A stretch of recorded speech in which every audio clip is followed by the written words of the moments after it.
we go.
What's going on, folks? Hey, Judy, thank you for joining. Maryland, Sasquatch, watch out, brother. What's going on?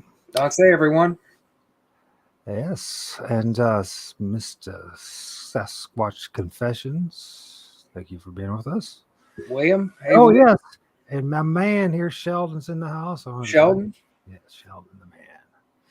Damien. Hey, man, Dominic's in the house, too. There you go. We got it's Damien. Why do I say Dominic? I have no idea. I'm really out of it tonight, and I wasn't expected to go down this direction, but fortunately, as the spirits work out and how they work within our lives, guess who's with me tonight again? The man, MT Paranormal, the man. So how's it going, man? Again. Yes, and I'm really glad because part two, because we really had a chance to really listen to much of your audio. You know, we looked at a lot of my images, and that's about it. We listened to a couple of your videos, but we really didn't pay any attention to any of your recordings and all that. And we were talking, we had a great talk. You know, I was like kind of bummed out. I wasn't expecting to really talk to anybody. I kind of had some negative stuff happen to me this week with one of the people that I've been interacting with because of the show, and I was like, man, what am I going to do? And I was I wanted to go out and do some field research, and someday we talked about the idea, right, and about trees and cemeteries, and there's a great possibility that we could really get some great results.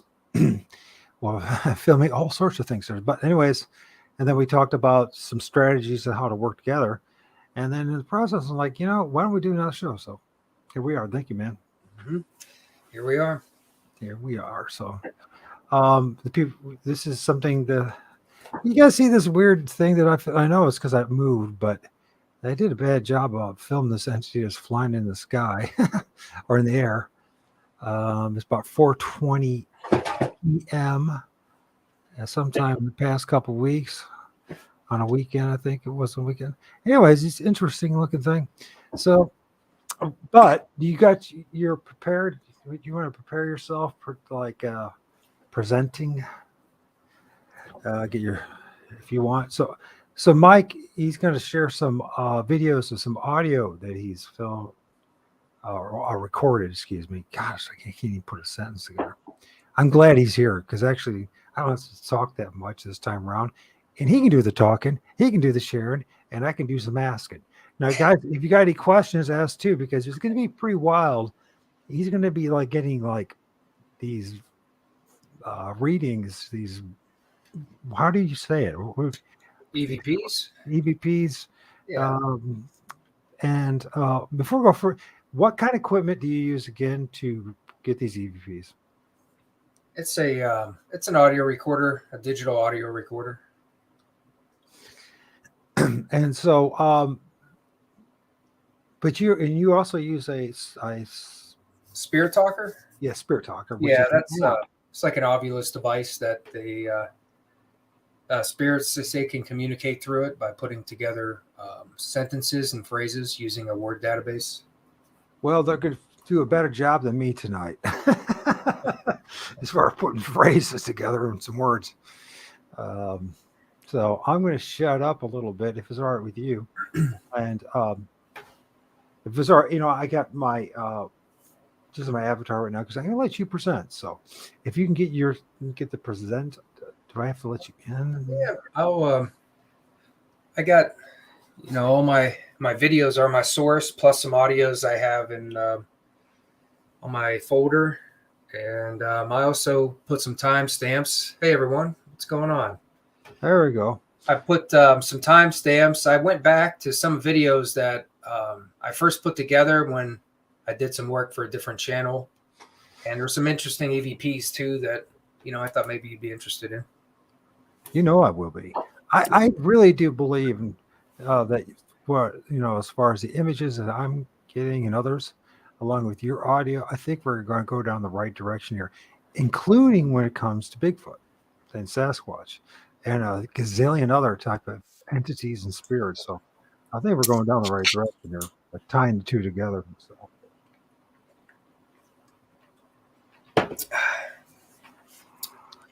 Let's see. Let's see. Maybe I could post some things while you're trying to figure out how to present. You got to get into present. You know that button there? Yeah. So, I'm gonna go ahead and I guess we'll get Sharon here. All right. sorry if I've skipped some of you guys. I'm just kind of slow at the draw. Well, here we go. Fortunately, I can get there. Okay, there we go. All right. And I'm going to go. Do you want? I'll pause this. Should we make it cinematic? Do Do you want us to be showing, or I guess this is good enough because we're doing audio. But who knows? You guys, we pay attention. Maybe you might find some kind of spirit or something around those trees. You think? this was I think in the fall, right towards I think it's early fall. when I was filming here, I actually went back to the site here to make peace with a spirit that pushed me down where you see me standing here, this hillside.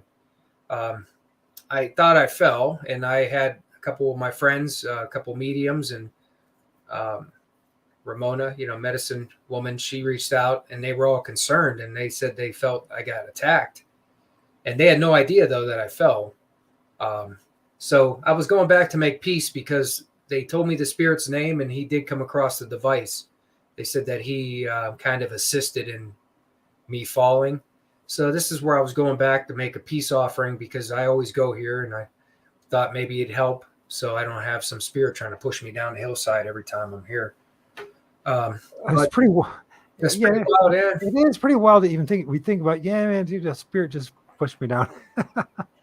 But yeah, it was interesting though. I mean, I know they're reliable with their information, and the fact that they both reached out to me after this, had no idea that I actually fell, and they both had some insight, felt like I had been attacked, as they put it. And then when I told them about how I fell, they were like, then they read into it some more. And the one guy, Tim, said his name was Glenn, the guy who pushed me. And on that same time when I fell later on, that name came across the device too, which I didn't correlate it at the time, but afterwards I was like, wow. So kind of apparently my falling wasn't all that accidental. No.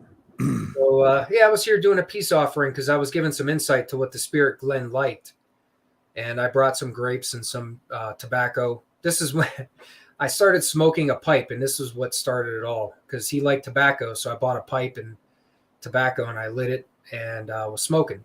And then it kind of, I kind of like occasionally smoke here or there now, and that started all that. But there's some EVPs when I was here during this, and one of them was, I think, from the Spirit Glen when I made a tobacco offering. He said something interesting. A man's voice said something interesting when I asked him if he liked tobacco. And I thought maybe that's a place we could start. I'll let you hear that. Yeah, let's hear that. Yeah, you hear so much about it. Just please don't take too much of my energy. Well, actually, I think that's a little bit later, but this was the first one. This was a very, very interesting EVP here. I have a woman's voice coming up, and it sounds like she says, "You know, you miss me," and she starts laughing. And if you can hear this, listen to it. She laughs afterwards, and then another voice sounds like it says, "He is," and then it sounds like a pause, and they go, "Jesus," like almost like an expression. And listen to this. This is one of the weirdest EVPs I've captured, but this is West Branch, so this was just kind of normal. I don't want to feel uncomfortable. Thank you. Is it loud enough? You can turn it up a little bit. Amanda, are you here? I'm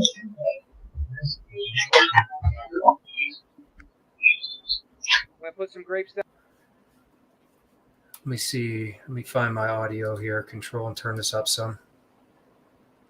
All right, I'll turn it up a little bit and see if you can hear that again, because it was light. I tried to get this amplified as best I could without distorting it too much. But Before we go further, let me ask you guys, how's the audio for you? yeah, Because after all, you're the guys who will be listening to this the most. And so is the audio okay? Let us know. And then Damien is saying something about there's a blue face behind you, broken back down there. Mike, zoom in, and can you? I don't know. I'm not sure. yeah. I can't zoom in on this. This was actually just from a video from the other website where I used to do work at. It's where I started at. So that's okay. You also got audience now, thanks to Jared Sasquatch Confessions on TikTok. So Okay. there you go. I never actually did a TikTok. I don't think I. You're doing one now. Okay. All right, here you go. Amanda, are you here? I'm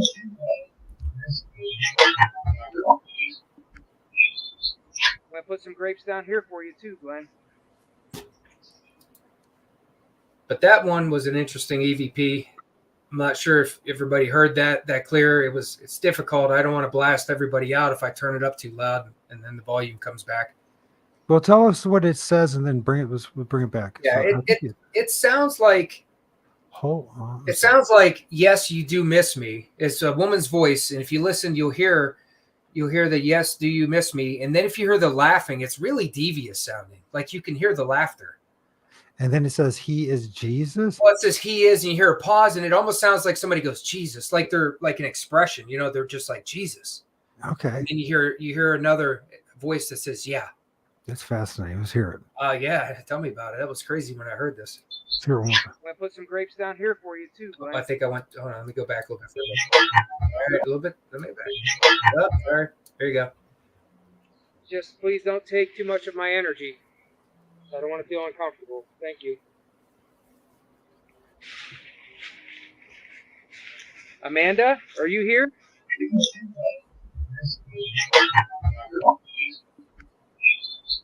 I'm gonna put some grapes down here for you too, Glenn.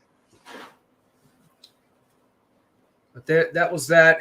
That was That's what it was. I didn't quite understand it, but if you heard it, then I'll trust you in that one. So because I heard so many other things, like why not? All right. Let me see. The next one, 449. Here.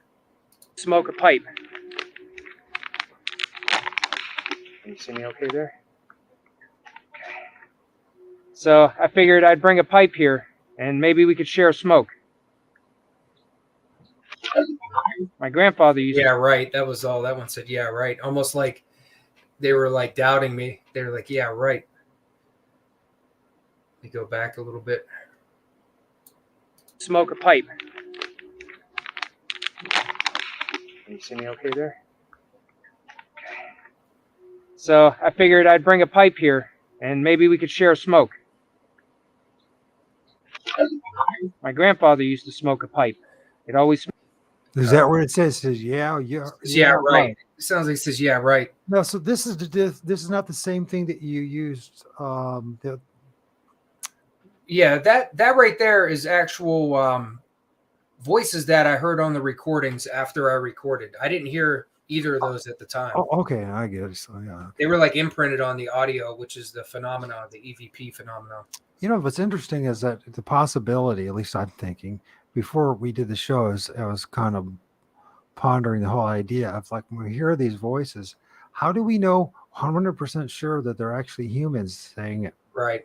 Yeah, I agree with that. It's especially at West Branch, from what I've seen. Sometimes I wonder if the voices are from some of the other things that are there and not necessarily maybe spirits of people. It might be other things. Right. So, Yeah, I think so. yeah. And here's one more coming up. Someone just said thanks. Let me skip ahead. 1905. Here we go. I'm kind of getting it. You really got to drop. Oh yeah, that was my spirit talker going.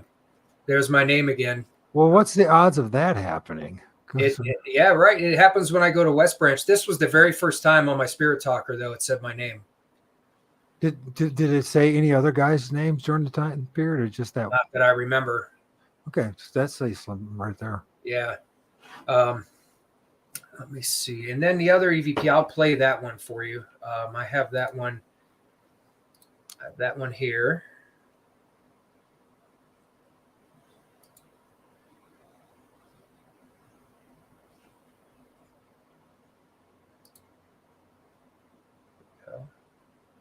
Mike. Yeah. Here you go. I want you to hear this one.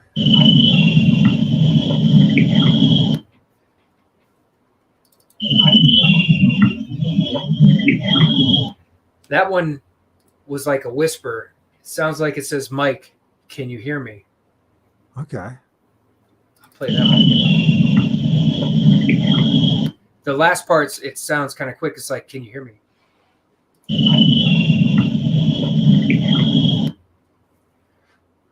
I can't detect that one very well. Yeah, Sorry, I mean. No, that's all right. I'm looking for. Oh, here it is, right here.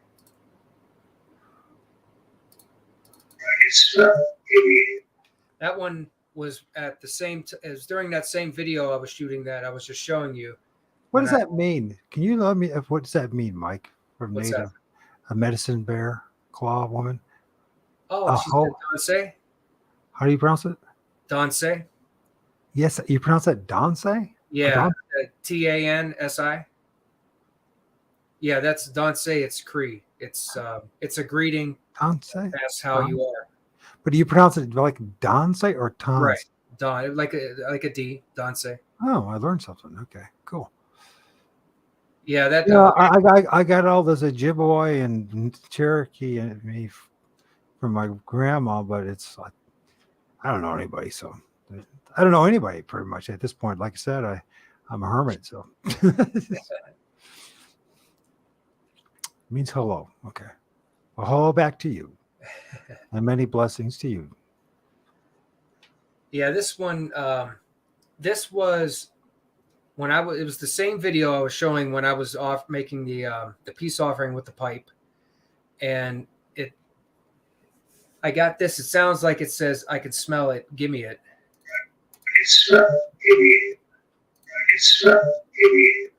What? I can smell you? I can smell it. Give me it. Because I asked if he wanted to smoke a pipe. Yeah. I can smell. Say that again.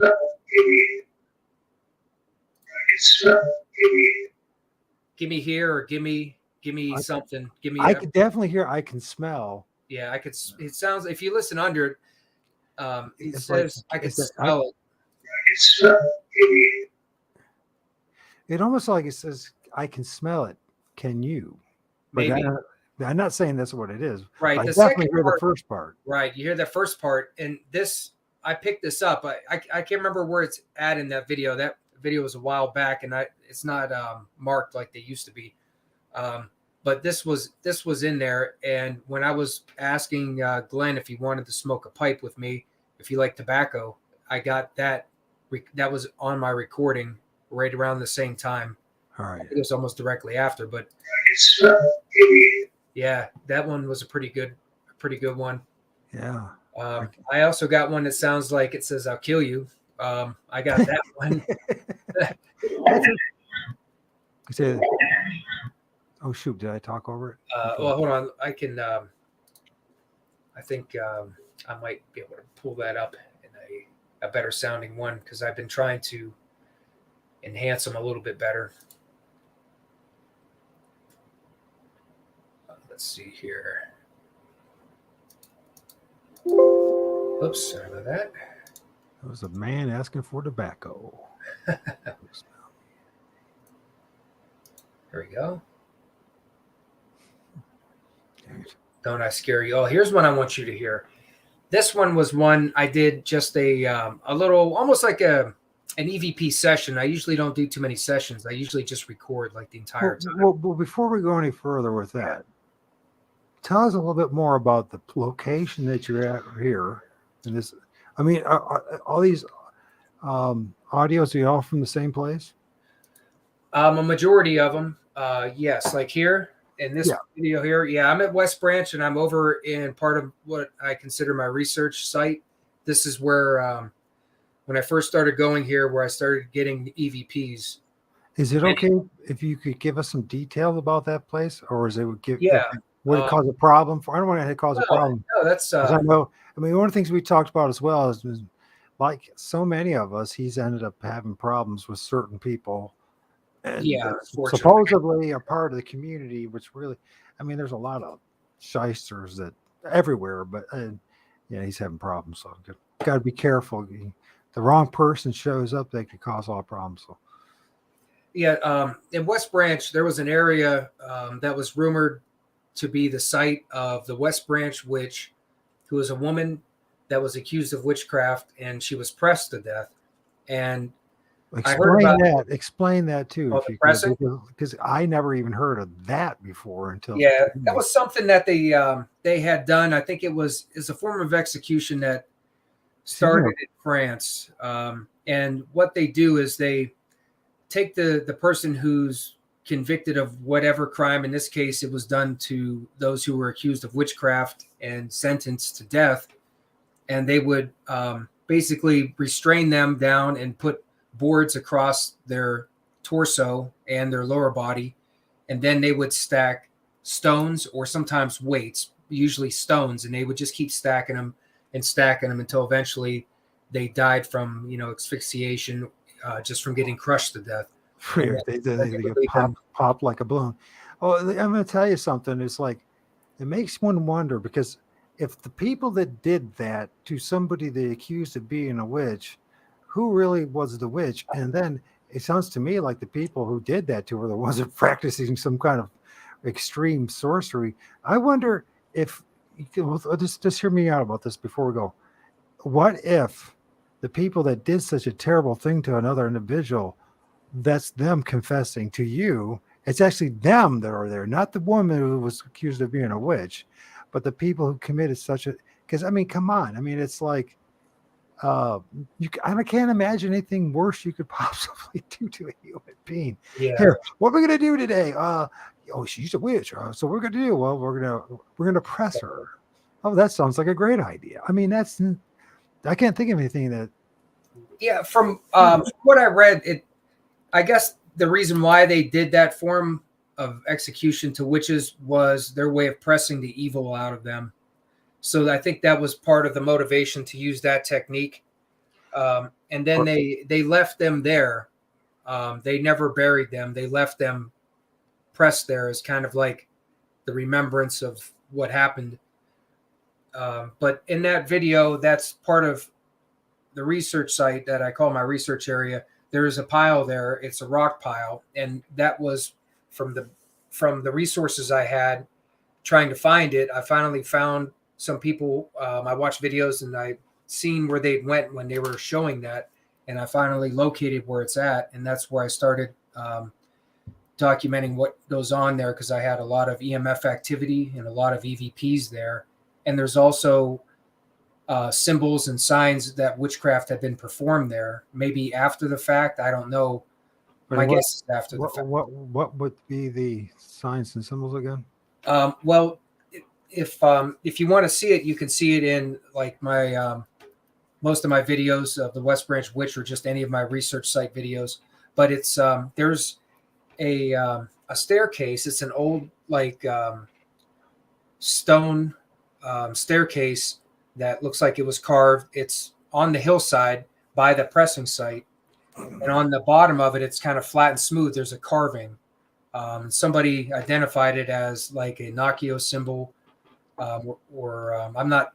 I looked up some things about Nakio symbols, and there's usually points of reference for the elements like water and earth. And Now, when you say Nokian, are you talking about Nokian magic? well, I No, or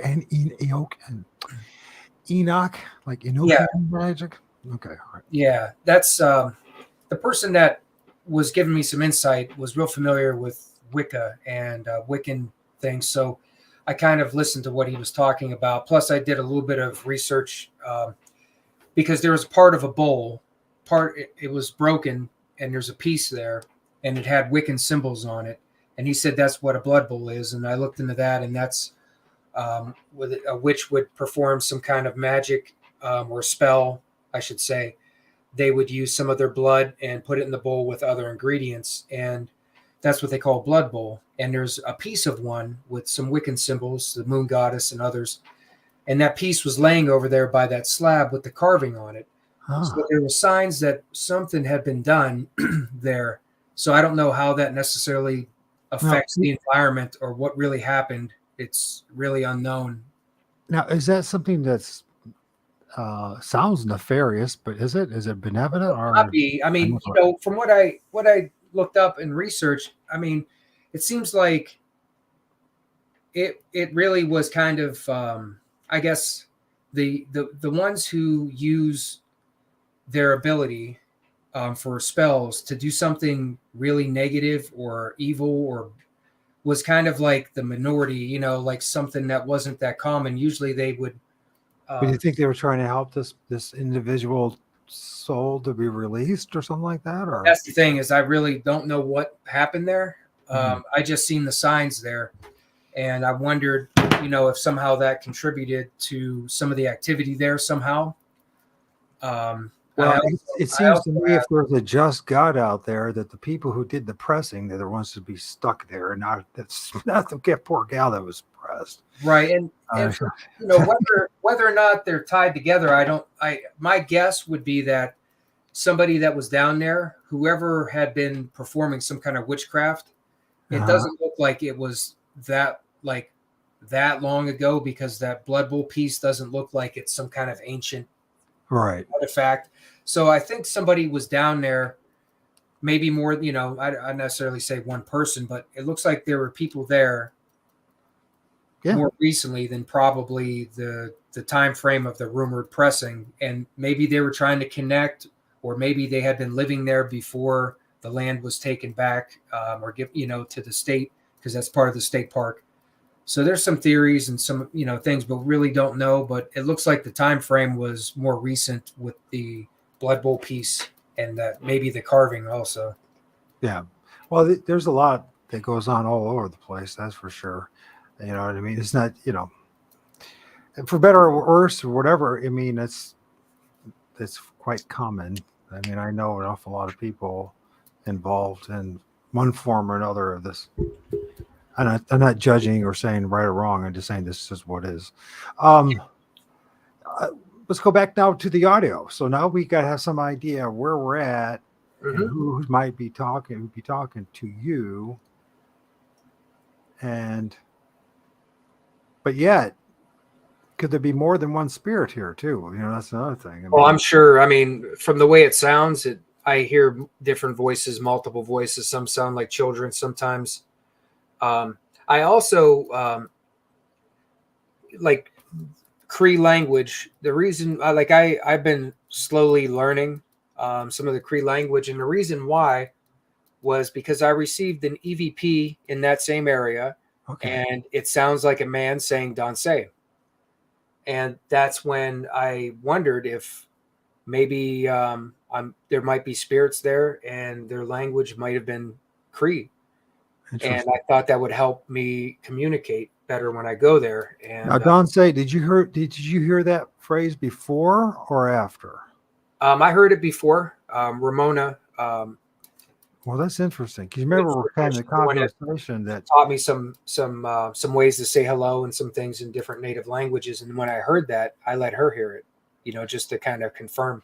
But here, I'll let you. But before we go, you go ahead and say that. But I just want to say one thing. So, and we talked about this as well. It's kind of like it. What would happen if you learned some phrases from the Cree language outside of that and see what happens? Right. That's why prior to the fact, because Oh, remember we talked about the whole idea that there's a good possibility that the spirit realm was following us all along, even before we even get to this place. They're right. almost in some ways even guiding us, or they know what you've been thinking about, what you've been talking about. And so they're kind of like, they knew that you would understand that phrase, therefore they said that. So the point would be is, okay, maybe like learn how to say a few phrases, not only in that language, but in other languages, and maybe say it out loud, memorize it, put it on a card, and see if they end up saying that, because then that would confirm a little bit about the fact that these things are paying attention to us more than we realize. But you go ahead now. No, I was going to say that's kind of what I originally. Well, that's still my concept or my idea. The relationship I was building there. When I heard that, when I heard him say "Don't say," which I'll play that for you, see if you can hear that. I heard that. Don't say. Yeah, that was an EVP I captured at West Branch by my research site there. So I did, I started learning some different phrases, and that's something that I'm going to try a little bit more in depth, because I learned a little bit more ways to say different things to communicate, and that's going to be something I'm going to try when I go there again. And to touch on that, over at the Hopewell burial mound, I got an EVP. You can hear it. It's a native person speaking. It said, "Hey, Tutoka." And I reached out to Ramona, and she said that saying granddaughter in Lakota. And when I heard that, I started learning some Lakota phrases and things to say. And when I've gone there, I try to use that little bit that I've learned. See, this is extremely important because, a lot of these spirit boxes and these EVP things, it's always English. So for, native medicine bear claw woman and you to be able to distinguish actual Hopewell or Cree language or any, or what was the other one? Who was the other tribe here? Lakota. So that means something a lot more in my book, right, than someone, some them saying something in English. Yeah, like Ramona said, she, whenever I've heard these, I've always, come to her, and she's been helping me and guiding me to communicate. So I've always I always appreciate and have always relied on Ramona for guidance. Yep, she's telling us that. She's reminding us. Thank you very much. Yeah. Let's see. I speaks 8 native languages. Wow. Yeah. That's like my ex-wife. I told you a little bit about it. My ex-wife, she was half Portuguese, half East Timorese, and I met her in England. This is a long time ago. This is not my son's mother, but my ex-wife. And man, she spoke 7 languages herself. Wow. She was smart. Like I said, she's a pain in the butt, but she was smart. So, anyways. Well, here, I will let you hear this one. This was the EVP I captured. Now, this was actually not from my audio recorder. This was from the camera's microphone that I picked this up. And one thing I've noticed so far, it doesn't happen that often that I can pick up an EVP from like your camera microphone that's that clear. And if you hear it, it sounds like somebody's standing over by me when they say it. It was pretty amazing. Okay. I'm going to, sorry about that. I I guess I should subscribe. Huh? I get YouTube Premium, so I don't have to watch their ads. Here we go. Let's see. Go back. You know what I do is I save my videos in a file, so I just go to it. You know what I mean, and then go that way. You don't have to count on, YouTube. So you probably already do it already. So next time, think about just going straight to your files instead of. This is really loud. Apologize for that. Here, you can hear it. Go ahead. Go ahead. I don't hear anything. Did everybody hear that? I didn't hear a thing. It's a lot of leaves crunching, but No, we didn't hear a thing, man. okay. Nothing. I don't think it played. I played it. We had no audio. Can you hear it? Nope. All I can hear is you. Oh. Okay. That's interesting. I'm not sure what happened there. Are you using your file, or are you using? This is right from YouTube. Well, you should be able to play it. Here we go. Let's try again. Okay. Can you hear it? Cannot. Nope. All we can hear is you, brother. That's it. Okay. Well, I'm not sure what happened then, because that's the first time that's happened. Okay. I'm not sure. Well, you present it again. Oh, you know what? I'm out of present. Okay. I didn't realize I was out. Okay. I'm sitting here listening to myself, and I thought everybody else heard me. Okay. Sorry about that. Hopefully that's the issue. Yeah, it is. I'm back now. Okay. I like the. That's the one here with the photo. Here it comes. Attack. Yeah, that's it. When we go back up the hill here. Okay. Guess we'll go back up and see what we missed. All right.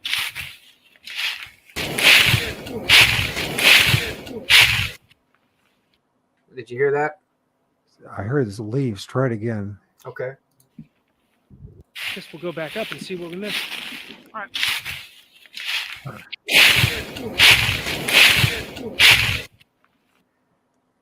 He is Tutaka. You heard that?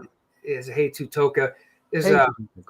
Yeah. There's a man's voice. I mean, the leaves, this was time right when the leaves fell. So it's a really crunchy time, which was bad. But if you listen, you can hear the voice. Sounds like. We missed. All right.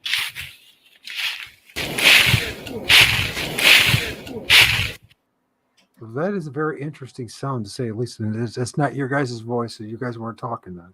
Right. That sounds very much like a voice. It doesn't sound like anything from the leaves. Yeah, that was the kind of the rough part of that hillside where we were at with the audio. Just those leaves were so loud, and I amplified it so you could hear the voice better, but that also amplified the leaves crunching. So now, how close are you guys at this point right in this video to the burial mounds? At that point, we were probably maybe 50, 75 feet away. We walked. I took him to the edge of the lake. Nothing. So Yeah. you're basically still by or. Oh yeah, we were still by it. I was showing him the a certain tree, which was a story to that's into the Lake Pippin over here, and that's when we captured that coming back up, going to the mound again. Fascinating. I think this is really vital information in my book, especially independent people like ourselves, because I'm sure the big shots know about this stuff, but for us to discover the stuff that's really powerful, and it says something about generational, well, Ramona might be better. What would we call these spirits, Ramona? What would you call it? If you type it in there, if you're still, what kind of these generational spirits, or these regional spirits, or these residual spirits? What would you think it is, Mike? That's a good question, because I'm really not sure. I'm not sure if there was something that had happened and what we heard was like a replay, like maybe because she said that Hey Tutoka is granddaughter So is somebody calling their granddaughter? Is this like a residual action, something that happened before and it was like replaying? I kind of wondered if that's what happened at that point when I captured that EVP. That's Yeah. what it seemed like. Was it trying to? Did something happen that was traumatic? We don't know. I mean, Well, Ramona told me I told her when I first started going to the Hopewell Mound, I started talking to her and she had a vision about a tragedy that happened there, and it was by the water, which had to do with the tree. I went and showed Declan because there was a weird gray haze that was like imprinted on this tree in a photo. And I wondered if it was something wrong with the camera, because it was very strange, because nothing else in the photo, which I could send you the photo so you could see it. I might still have it to show you. sure. Yeah. Okay. Whenever works for you. Sure. It was again, of course, tree and water. Here you go. In fact, Honestly, I think not only these trees are so important. I think part of it is memory. They have a memory of everything that's happened around them. And I wonder if it's the spirits within the trees themselves that linger there for forever and a day, if they themselves are somehow projecting the memory. Of course, it's all speculation, but the one thing I know for certain that spirits live in the trees because I film them all the time. well, then you'll be interested in seeing this. Watch this. I did a short video about it, and that might be better explaining it than trying again. Well, it's terrible. Why are you not investing in tax links? There we go again. No, seriously. Why? Can you still see the video? I'm not out of it, am I? Yeah, you can see the video. Yeah. Are you not investing into one? Welcome back. At the end of part 1, I was taking Declan to see a special tree. Why this tree is significant, I will show you and try to explain. This photograph was taken on the bank of Lake Pippin, which borders the burial mound. The tree of significance is at the bottom of this photo. Here, at the bottom of the next photo, you will see the same tree. If you look closely, you will see a gray haze that covers the tree. Can you Was expand this that? some camera glitch? Yeah, I keep forgetting to do that. Sorry. It's all right. There you go. There's a still image if you want to see it. Show us where the gray haze is we were talking about. I'll point to it. It's all here. Oh, that's a gray haze. Okay. Yeah, you see. Well, it looks kind of a gray haze, doesn't it? That's for sure. Yeah.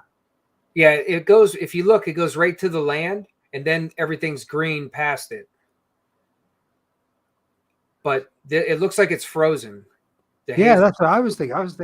I think it was ice, and then I'm like, wait a minute, is that lily pads or something like that in the lake? I mean, yeah, that's what it looks like, lily pads. But then it can't be ice. Well, it could be ice, but and if you see, here's the this is the same tree. It's just a little bit closer, and it didn't get as good of a view. It was just taken back a little further. But if you see how clear everything is. Yes. Right. Go back to the other one now, please. Yeah, you can see that. Right, and here I'll finish. Look closely, you will see a gray haze that covers the tree. Was this some camera glitch or something else? I spoke to my gifted friends and let them see the photos. What I learned was something beyond normal understanding, something paranormal. There may have been a tragedy here, and the land bears imprint of this. After Declan and I explored by this tree, we were about to head back, and that's when I captured this EVP. It sounds like a man speaking in a native language. I'm going to share this clip with you, so watch and listen to something amazing. That one right there. That's the one with the photo that we got before. These leaves, man. That's it.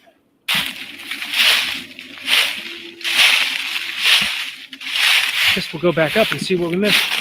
All right.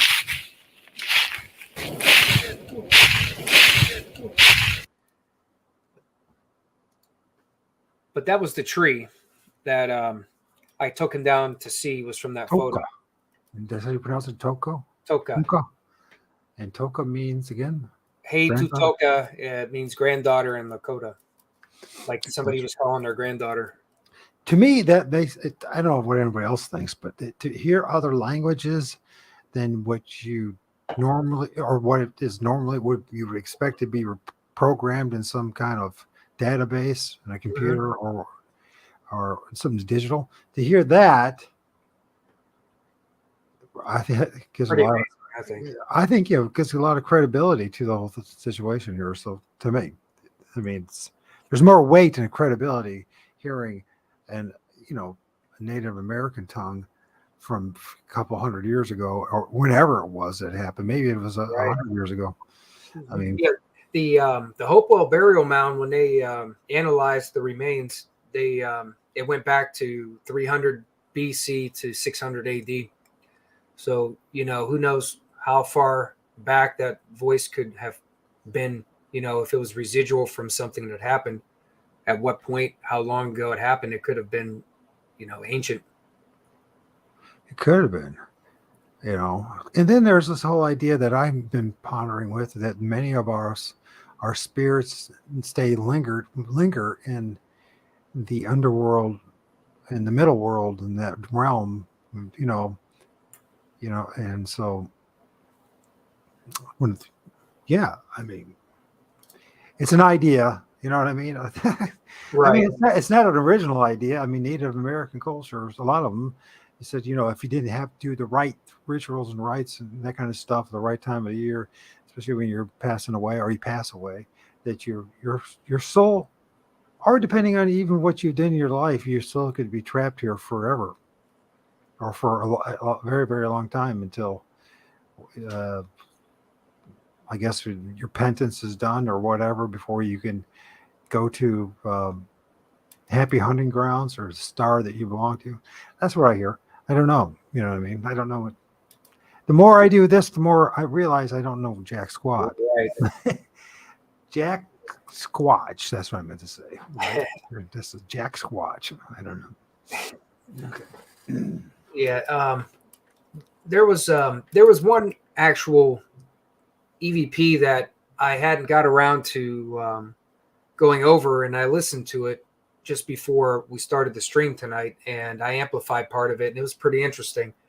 I was trying to see if somebody would talk to me. It was like an EVP session, and I got a reply, and it says, "Didn't I scare you?" is what it sounds like it's saying to me when I was asking it to tell me. I was asking whoever's there to tell me who they are.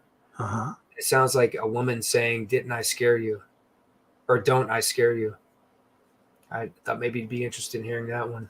Sure. And actually, while we're waiting, we're setting that up, unless you're ready. It's a good question. That's right. That's right. Jack Squash. That's right. Jack Squatch. I don't know. Jack Squatch. The thing is, one of the observations about you is you seem to have, you're quite brave, actually. A lot of people consider you quite brave. It seems like you aren't scared of these things. Are we correct? I mean, there was that one video after about an hour, or that you had enough. You felt it's time to go. You probably did start sensing the fear and all that. But Yeah. I mean, is that does it take a lot for a guy like you to get frightened about stuff? Well, I mean, honestly, I do feel like I do feel a little bit of nervousness, maybe fear when I go, because I've gone down there by myself through most of the videos I've done and at night. And there's been times where I've heard some things that, made me kind of speed up what I was doing to hurry up and leave, because it was some unusual loud sounds. And, I do, but for the most part, I think I'm able to just, I guess, control it and not let myself get frightened to where like that it affects me. I think that's the best way to put it, I guess. Well, a lot of people, well, what you're doing, what's impressive to me is that you're facing your fears and you're Right. pushing through it. And that might be a good example to a lot of us, where most people, all you hear, the moment you get scared, you run, you go to, you are not running, you're going the opposite direction. You're going towards the source of potential fear and danger, only to find out there's no danger. Really, right? I mean, you're still around. I mean, is anything real? I mean, you got pushed once, which is now, I mean, you're not the only person that's been pushed, ironically, in the woods. Like, so, but you're still alive, and you're still kicking, and you're still breathing. So maybe the fear factor is more, like talk about Bigfoot community about, bluff charges and stuff like that. Maybe it's the same idea, right? That they are bluffing us. Yeah, it could be that. It could be like we were talking about, where it could be just messages or things that are meant to try to keep you away. Yeah. Maybe not necessarily something that will happen. I just I try to push through sometimes if I get negative messages, I'll try to push through and see if the communication starts to keep engaging and not just keep coming at me with leave and then leave again and then leave again, because that's happened before too. And that's when, I got a message to leave like several times. And finally I just was like, okay, because I think, that little bit of respect, I still show respect to the spirits wherever I go. And if I continue to get messages that are telling me to leave, then I will leave, but sometimes I've got messages to leave because I feel like there might be multiple energies or spirits. And sometimes one might be, maybe one's like leave and then the rest want to communicate. And if I seem to get that kind of communication, I'll just, keep working through it. Right. These are pretty deep concepts, I think, and something to really reflect upon. Is like, so what is the right approach to this? Is it simply just to ignore these voices, or do we respond to them in a timely manner? When is the timely manner? And then, because here's the thing. I know we're told to kind of trust our intuition in these kind of situations, but are we just being tricked and fooled? You know what I mean? It's a good question. It's almost like The real danger. Well, yeah, but if one were to just, and it would be documented as someone, instead of running to the hills, just stayed there, he just said, no, I'm not going. Nope, I'm not doing it, and see what would happen. You know what I mean? But I think it would be also, if you're going to have that approach, it'd probably be wise to be around some reliable people with you in case there's any problems. They can bail you out, right? But that's something to think about. The other thing is we talked about, maybe in the future, like doing something, if not with me, with somebody else, because I'm going to encourage you to keep doing what you're doing. But the thing is, say later on this year, like maybe I'm in one location and you're in one location, and we do it live, right? And we listen to each other. And the point being in all this, if we could figure, let's say you say something, and there's an interaction that happens where you're at, and then all of a sudden there's an interaction where I'm at. Maybe you end up saying the same thing. Yeah. Or is there a communication goes back and forth? Because I really do believe that it's just like the spirit realm is just like Wi-Fi and the 5G. It's just like how you and I are talking right now and everyone's listening. It's like it's instantaneous. So something happens, say, in British Columbia where Jared is, and then something happens here in Northwest Ohio where I'm at, and then somewhere else, maybe in Pennsylvania, wherever it may be. It'd be instantaneous as far as communications, and it'd be interesting to see if we could somehow demonstrate that down the road. Yeah, that's good. That's good. Even like I was just thinking, maybe even in that case, it's say maybe one of us is experiencing activity. You could even try to say, can you tell my friend something? He's, I'm talking to my friend here. Can you go to him and talk to him, or do something there and see if maybe something can do that?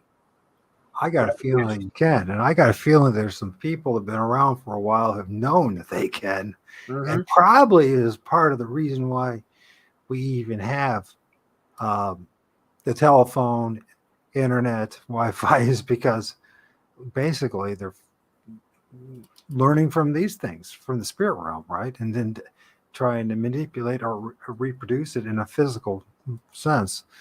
Anyways, there's a lot of things to think about there. So, and by the way, when it comes to Bigfoot too, it's like, hey, listen, what if, for those guys who are interested in the Sasquatch side of things, what if we can figure out how to understand how to communicate with the spirit realm, that somehow that might translate somehow in the Bigfoot research. In other words, maybe you can communicate with Sasquatch spirits in the same way. Now, and there's some people that say that they can, but I have not seen any demonstration of that. I know that there's a few people out there that, like Mike Patterson and his, communicating with his Sasquatch. It's very convincing, but it needs to be duplicated. It needs to be replicated. You know what I mean? Yeah. It has to be, or else it's that's going to always be a problem. It has to be replicated other places in order for people to accept it. So, anyways, it's something to think about, because I think one of the reasons why we're doing this is to prove that these things, that the spirit realm exists, that Sasquatch exists, and what does that truly mean? You know what I mean? And we have to be willing to go where it takes us, even if it goes places we don't want to go or might be embarrassed about going. So, anyways, there's my soapbox for the moment. Well, I was going to say that you're talking about maybe like Sasquatch spirits, because I've had more than one EVP of something that growls, and I always wondered, could that be an animal, or could that maybe even be like a Sasquatch like voice coming through? Because everybody thinks a growl is always like some kind of demonic entity or something, because you hear a growl, but you would imagine possibly spirits of animals or things would be around you too. But now that I'm on that, I could even let you hear one of the things I marked here that I want you to hear was I got this EVP of something that sounds like it's growling, and then you can hear it walking towards me, and you can actually hear what sounds like it breathing or maybe even sniffing right by. I was holding the audio recorder, and it sounds like it's literally face to face with the audio recorder. Well, that's very interesting. Yeah. Sure. Yeah. Okay. So, Let me go and share that. We will go. You want to present again? Yep. And then, hey guys, thank you for sticking it out. I know this is very interesting, isn't it? The connections are so clear. Hey, how's it going, Davy Jones? Okay, let me go ahead and I'm gonna this video here. How would you like to learn how to buy a multi? Okay. Everybody gets the ads too. I know. Here you go. Can you expand it for us as well? Thank you.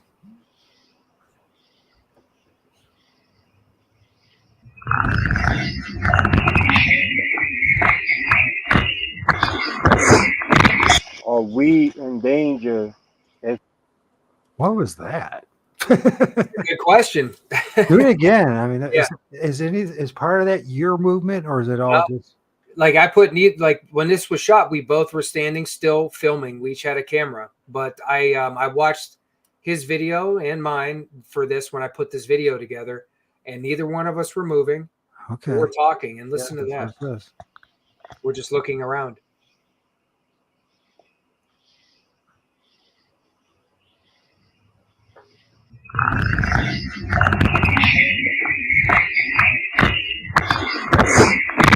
Are we in danger? If we are, That's interesting. That's very interesting. Yeah, and that were we listening to tree frogs at the same time as well? What was the those are crickets. Okay. I mean, you could hear crickets in the background. Okay. Yeah, that audio recorder was in my hand, and it sounds like whatever was making that sound and started walking, you can hear it close the distance right to that audio recorder. Jared says he had interdimensional Sasquatch grunt right beside me out of nowhere. That's guesses. Yeah. I mean, I had my name called. I mean, I remember when we had the samurai chatter. When me and I was taking up my garbage, and the gal just right next to me. I'm in a quadplex in a daddy place, so we're both taking out the garbage in the back, and we both heard it, the samurai chatter. And she looked to me, like, well, first of all, I said, "Did you hear that?" And she goes, "Yeah." What is that? And then I'm like, oh, it's a booger, is what I told her at the time. You know what I mean? But we were both looked over there and couldn't see a damn thing. It was right next to the railroad tracks, but it was as clear as day as what people describe as samurai chatter. So, yeah. But we didn't have it. I wasn't walking around at the time with a recorder or anything like that. So it usually happens with me is something happens or I see something when I'm not prepared to record it. You know what I mean? With my naked eyes, I can film stuff all day long that I never see, but when I see things, it's very hard I've had a few lucky shots or videos, but for the most part, I can't get into that. So that's very interesting. So that could be anything, right? It could be, but it sounds very, I wonder if yeah, we don't know what it is, but it could be anything from a human being to some kind of animal, right? Yeah, right. And that one really, like when I first heard that, I was like, oh, my hair was standing up. I about jumped out of my seat when I first heard that on the audio. I was like, what was that? I'm like, you can hear it get close to me, and you can even, it sounds like it's breathing. It's so close to the microphone, which is literally right in my hand, the recording device. Romana says that she's told you that the sense that there was a Bigfoot close by. Yeah. So why not? Yeah. And I told you before, when I was there, I got an EVP of a woman. Sounds like she says her name, Amanda. I was going to let you hear that one too, because that one was one of the better sounding EVPs that I captured. And well, how about this? Yep. How are you doing as far as holding out? I know you're working all that kind of stuff. Can you do another hour with us? Yeah. Okay. So what I need to do, because I didn't take a nap, I told you that. I need to take an intermission. So what I'm going to do, folks, is I'm going to I'm going to show this image that I filmed last I think it was May of last year. This is a woman or something. It might not be a woman, but it seems like a woman. Anyways, you can see her nose right here is beat up. You can see like her old wrinkly old mouth and the teeth looking thing, the chin. And anyways, there's these black hands, right? I always film these black hands in the trees, and I'm going to play the video, and maybe some of you guys already saw it, that I posted earlier a couple hours ago before the show. And there's some you got to stick it out for, it's like 10 minutes, a good time to take a break. But those of you, if you watch these videos, you're going to see some strong evidence that they are certain entities that definitely live in the trees and definitely come out. And when you watch some of this video, it will make you think. So I'm hoping I have it set up. I don't have it set up. Okay, I'll get it set up real fast. I don't have it set up. I'll go get it up. And then after that, we'll get back to your stuff. Now, you could place, a little teaser type of thing, because I know there's some really good stuff that you recorded, and this obviously it motivated me to talk to you even more, right? So, okay, folks, let's listen to this. Hopefully, let me know if it's not too choppy or if it works. I'm just playing hopefully a video that's not part of my Google. So here we go. I should put my Here we go.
So, anyways, hey, if it's not too much to ask, guys, give us a like. Give us a like like. Hit the like button. I don't know why no one ever gives me likes. I got in there. I almost forgot too. It's a good heads up there. I don't know why there's ORD3. Who's that? Was that was that you to put that in there, or was that Jared? I don't know what you're talking about. Oh, okay. So, anyways, that was a video, and that video was very. We was going to go over it a little bit, but maybe next time.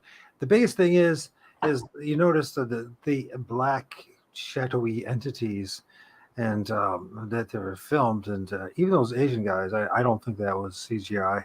I've had similar experiences with my encounters, and I do believe that they can flatten out like a pancake too, as well, and form themselves around a tree, and then pop out. So I don't know what those guys were doing to help manifest that, but I'm sure they were doing something. So yeah, I don't know. One more time, please give us a like. Yes. It always helps your channel. You give everyone else a like when you can give us a like. So, anyways, okay. Anyways, there we go. Where do we go with this next? Well, I will let you do it. Unless you want to, I don't know. I'll present a couple more, and I'll let you hear the Amanda one. Was pretty interesting. I got a woman's voice said her name was Amanda one time down in West Branch in my research area. Okay. You want to hear that one? You're the man in charge. Here you go. I said, Annette, I asked right there, I said, tell me your name. And it takes about 20 seconds or so. 34.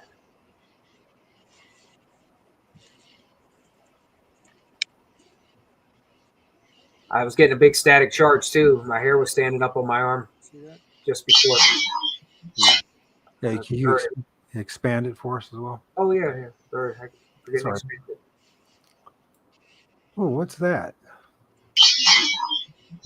Did you hear it? It sounded like a whisper almost. Do it again.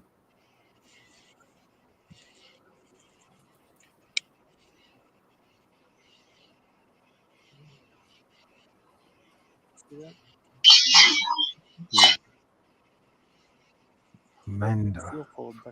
Yes. I don't wonder who Amanda is. Can you go maybe about 10 seconds before that? Go about 10 seconds before that and expand it, will you? So I saw a shadow. The shadow was projected on the ground. I don't know if that was you guys or that was someone else. Something just moved over here. 127.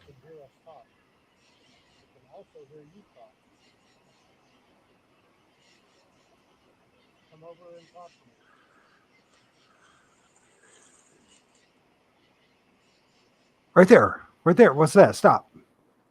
It Damn. moved real quick. No, I wish I could point, but at the very right there, you stop pointing. What's that? That's a good question. Anybody got a snipping tool? Oh, hey, hold, you call it right there. Yeah. I'll try to get a snipping tool of it. If I could remember how to Now, how screenshot, I would. Okay, so how okay, and then the voice is said right after that. What the heck? It was pretty close. This was it was just about 30 seconds after this spot when the voice was heard. But the static was around me. The static charge was all around me at that time too. Interesting. Very interesting. Yeah, see this on the ground right here.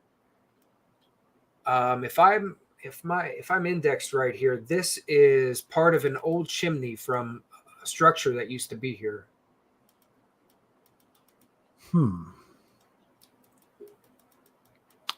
That is interesting to say the least. I saw something that blurred to the right real fast too. When you said that, it caught my attention. I didn't notice it before. It blurred real fast this way. Something was going on, that's for sure.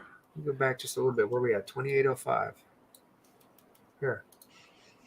Let's see if I see it again. Unless it was just my eyes playing tricks on me.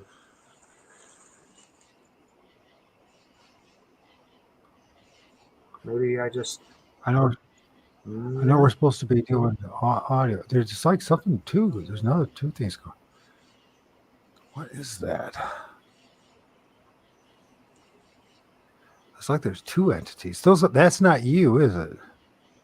Not my shadow, no.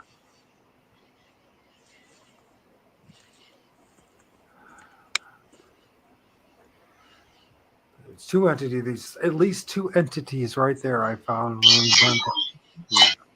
Amanda. Let's play that a couple more times. The Amanda part, just for the Amanda. Sure.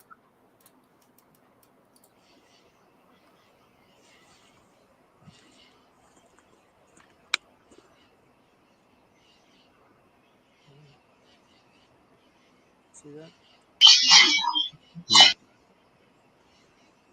I really don't feel cold, but I can feel. Yeah, it's cold. Well, that's kind of strange. It's really strange. See that? I hear it now. Amanda. What's the last part? Amanda. Huh? Well, one thing I noticed, because my ears. Can I share now? Oh yeah. Let me go ahead. While you're talking, I'm going to share this. Yeah. This if somebody was here to tweak this, there's two entities, by the way. There's one right here. There's one right, at least two entities, but you can see the eyes and even the mouth part of it. Oh yeah, I see it. So there's the eyes. There's the eyes. I don't know if that's an ear or not. Then it's got teeth in that. Might be a couple more there. And there's something right here. But it might be a group of them. But you definitely see, if I were to tweak that picture a little bit, it would. But they don't look human. So. You're definitely not.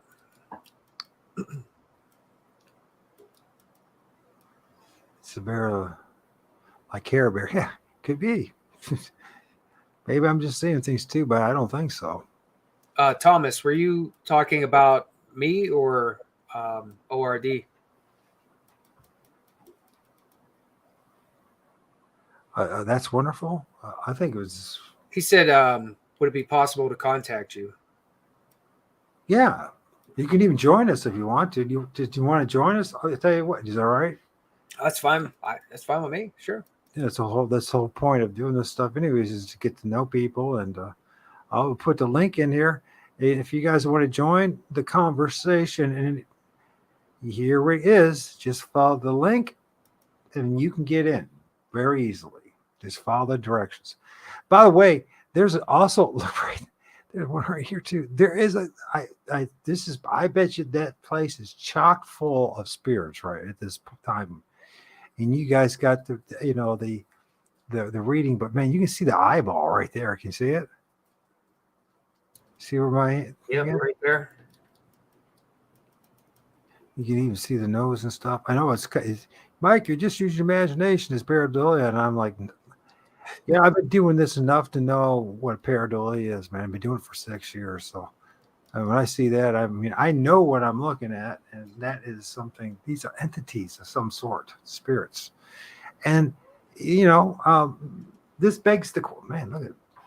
Look at that one right there, too. That was the one that said Amanda or something. There's like a group. There's a group of them right there. The elementals. Look at that little guy right there. That video. I want you to send. How long is that video? That one was like an hour and 30 minutes. Can you send me that point of that? Oh, what time? What's timestamp right That is the vocals. an That was 1 hour, 28 minutes and 11 seconds to 34 seconds. So that's about 20, 23 seconds.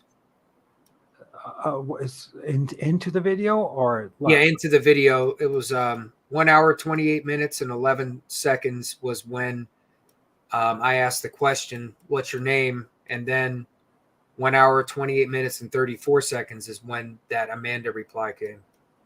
So yeah, if you could send me a link to that video, because there is a lot going on right here. I can see Yeah. it. I mean, you don't even have to be and Thomas, if you also my email is if you want to contact me. As far as Mike goes, like if you got any contact information. I put it in there. I put it in the chat. It's probably there's a delay. I think it'll pop up here. So here's you sure you press the button, the arrow? Yeah. Okay. Yeah. So I make sure. It'll pop up here. I've noticed it's just a little delay. Might be my. And there's my email if you're so interested in or inclined of communicating with me. But there is definitely stuff going on here that's very ultra dimensional. So I can't say they're the Bigfoot, but like I say, Bigfoot is only a small portion of what's really going on in the woods. As impressive as big Sasquatch is, and I'm just saying. Sorry to interrupt, but I see it in the chat on the stream from my, I have it on my phone, but I don't see it over in the comments on yours. Did you type it in on one of my YouTube channels, or you type it in StreamYard? Because if you don't type it in StreamYard, no, I didn't type it in StreamYard. I just put it in the chat from the live stream on YouTube. Yeah, you need to type it in StreamYard. So. Okay, under yours, yeah. So, anyways, and if it link, and definitely it's just a link to that video. If you got that link to that video, if you throw that in there, because then we can all copy that and look at that in detail. Sure. I don't know if tonight, I mean, we could a little bit while you're talking and sharing more audio. We can look at that. But man, yeah, there's stuff going on in there, which is they're paying attention. So when it said Amanda, what was going on in that spot right there? It was cold, you said. I was static. I had a huge static charge. I felt the hair pulling up on my arm. And I didn't really feel the coldness, but Jerry felt it when he was standing there. But I had a static charge, like a big one. I could feel it. The hair was pulling away. So, one of the things. There was some EMF. One of the things that I have seen with my own naked eyes is these entities popping not only out of trees but out of the ground. Different types, different looking ones.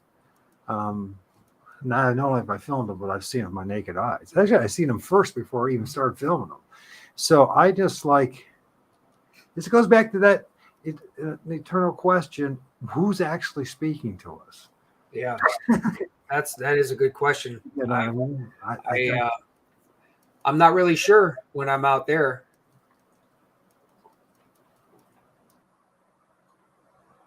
The other thing, if you want to share more stuff, you present again. Anything else, that'd be great. If not, we share the.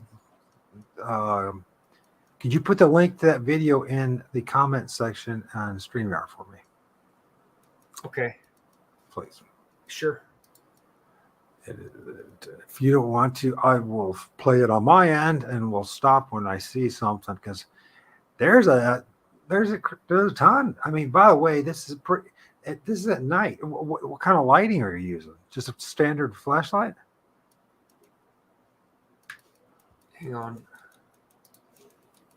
Yeah, it was. I think we had just a headlamp, just like a regular basic headlamp like you get for camping. Right. I mean, there's spirits galore right there. There's something going on. There's a reason why the spirits are all galore. There's a guy right there. There's someone right here. I film these type of spirits all the time. They always remind me of me. I wonder sometimes about the spirits of, especially the spirits of Sasquatch, if they like our spirits, maybe are all spirits. I wonder if they can like not only shape shift but also change the size to the size of a little orb, or up to depending on what's really going on.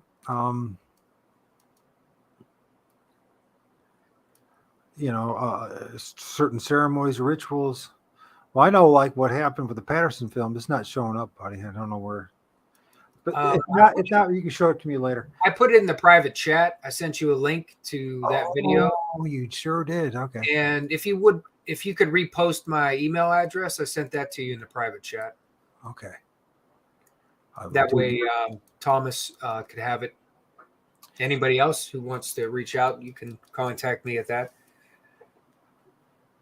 So yeah, I think the verbal communication along with the visual communication is going to be a big key in understanding a lot of what we're involved in, what we're doing. Yeah, out there around that area where I go, that I call my research site in West Branch, I really am not sure where the voices are coming from, who they're from, because there's a lot of things there that I know are not. So where in the video is that at? That's over by that Witch's Pressing site. No. What's time stamp? Oh, we're on 1. 1 hour, 28 minutes, 11 seconds. And then you might rewind back maybe 10 or 20 seconds if you want to look at some more.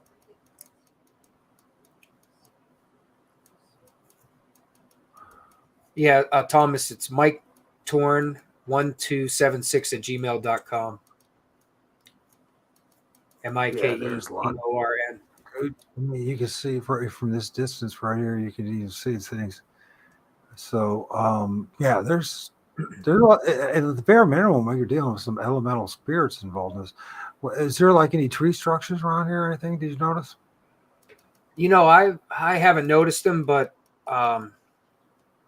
my eye for noticing those kind of markers and things, I probably would have missed it. It would have been right in front of me. That's something that I'm starting to look for. I'm getting a little better at noticing those kind of things. Yeah. I wonder what else is in there. Jeez, I wonder what's in the shadows. That's amazing. That's pretty cool, man. I mean, I don't know what that is, but I know one thing's a shadow.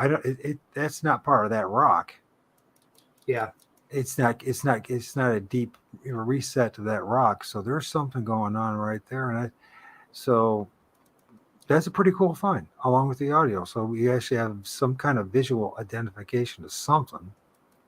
You probably have a field day if you ever came out there with me sometime. I imagine I would have a field day and they would have a field day with me, I bet. Not that I'm too worried about it, but you're talking about like maybe being a little scared sometimes out there. I think the one time that made me a little bit on the nervous or scared side, I was over in that same area, by myself like I usually am, packing up my stuff. And on the hillside, there's a ravine right nearby where I'm at. And then across the ravine, there's a hillside. And right up on that hillside, I heard one of the biggest crashes I've ever heard. Something hit the ground, and it was really loud. Isn't that so crazy when you hear something like that? Yeah, and when I heard that, I went from like putting all my stuff back into little containers all nice and neat. I just started throwing stuff in my pack, and I started stepping it out kind of quick. I think there's something over here too. You know what? There's one thing whenever we get a moment after you're going over this, there was something I want you to hear that came up from the hillside. Let's do that, man, because we can always come back to this. You'll probably be interested in that. I want you to hear this. This might be something actually pretty cool to do for part 3. So just go ahead and share, present, and all that. Yeah, this is going to take some time for me to break down this because I see stuff. I don't know if anybody else does, but I see a bunch of stuff. And it must be it's either they're projecting it or it's the elemental spirits. I'm not saying at all that it's Bigfoot or that it's anything that just spoke to you per se, but it's something. All right, let me go to the beginning here. As time goes. Oh yeah. Here. Can you hear that? Can you expand it as well? Yeah. Oh, I heard that.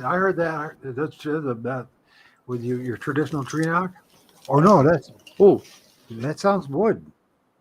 If you can hear something break. Oh, you hear pieces? Ooh. Wow. Did you hear that? Yeah, that was up on the hillside just across that ravine, probably 30 feet from us, 30, 40 feet maybe.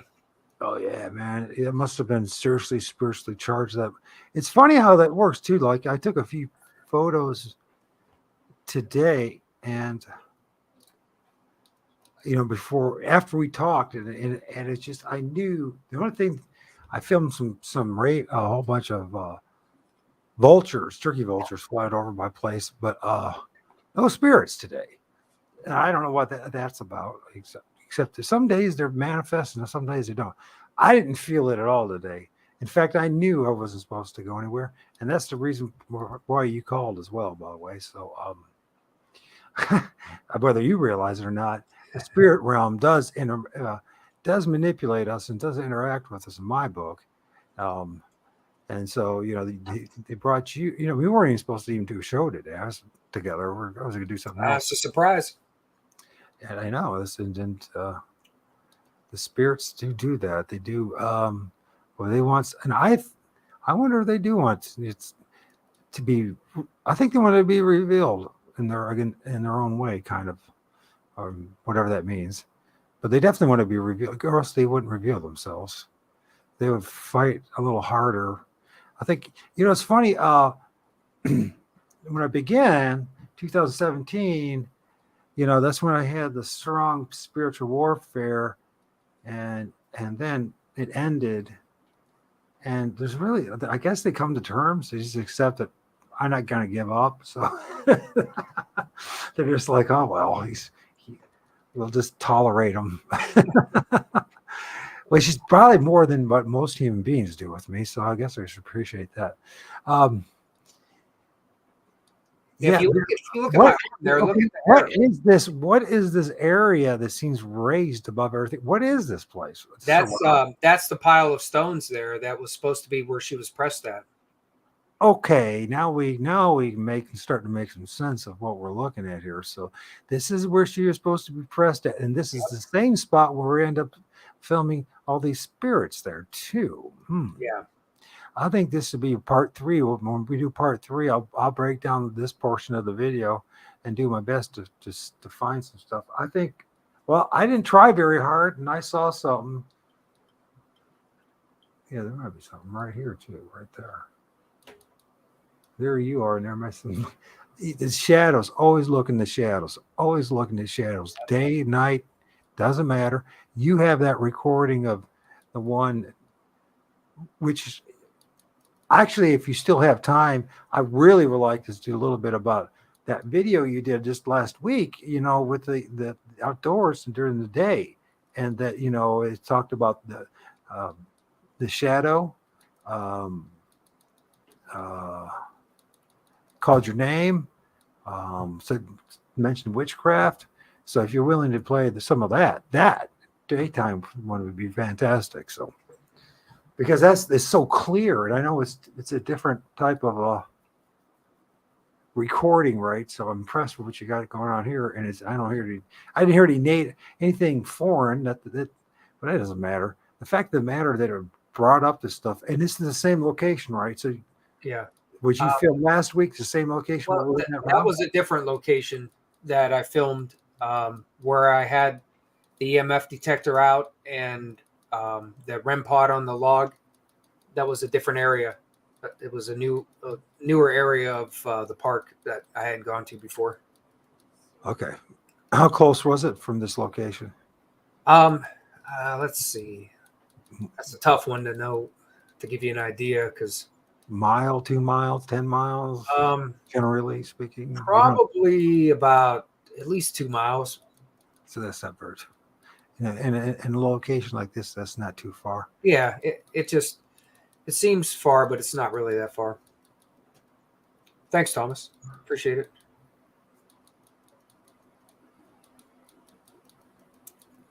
Yeah, you could see that the hair on that arm, that's a good static charge. If you want to see it, it's really, my hair is really pulling up. So you felt it, but you weren't feeling fear. Were you feeling any kind of presence? Other than that, I mean, that's a majority of what I felt, was that I could just feel that. I could feel that static around my arm, and it was just warm, kind of warm, like, and just hair stand. I could just feel the hair standing up. Same feeling like if you are jumping on the trampoline for a while and your hair starts to stand up. It feels like that. Uh-huh. The guy I was with said that he was feeling a cold drop in the temp by him. Maybe it was by him, but I didn't feel it where I was at. But I felt that cold drop there also, just not right at that time. Yeah, there's something going on around there. I definitely saw some spirits. I know I did. There's something going on. Yeah, I probably have about 9 or 10 videos that I have in my that go under my playlist of research site, and then I have 3 videos that I did about the West Branch Witch, which is also in my research site. So I've got a bunch of videos all in this area that I did with a lot of different things I captured. You guys didn't see any of these shadows? I didn't notice that one till you pointed it out, but it's there. It's there. It's blatant. It's all get out. His buddies are. That's the thing. My eyes not really isn't really, I guess, that attuned to catching those kind of things. It's mostly my ear. My ears that I kind of rely on for the most part, because I have a good ear for EVPs. Just sometimes it's hard to get them amplified right so that it's easier for others to hear. But I usually have headphones on and it's all, close. And gosh, there's so much going on in this one image. Honestly, I'm not making any of this up. I think that's, I think it's going to be part of the next generation of research, is learning how to hear what's being said and seeing what's really there. Honestly, that's how I see it. A lot of people would argue otherwise about, but as time goes on, I'm pretty confident I'll be proven about this. Not to say that it takes a genius to even prove what I'm saying, or all one has to do is just try. All one has to do is just try to look outside, look outside the box, and you will see things that you never thought you would ever see before. And then, I mean, I'm sorry if I sound like Mr. Know-It-All, but maybe I am. Okay, let's go. Let's check this out. So we know there's an entity there.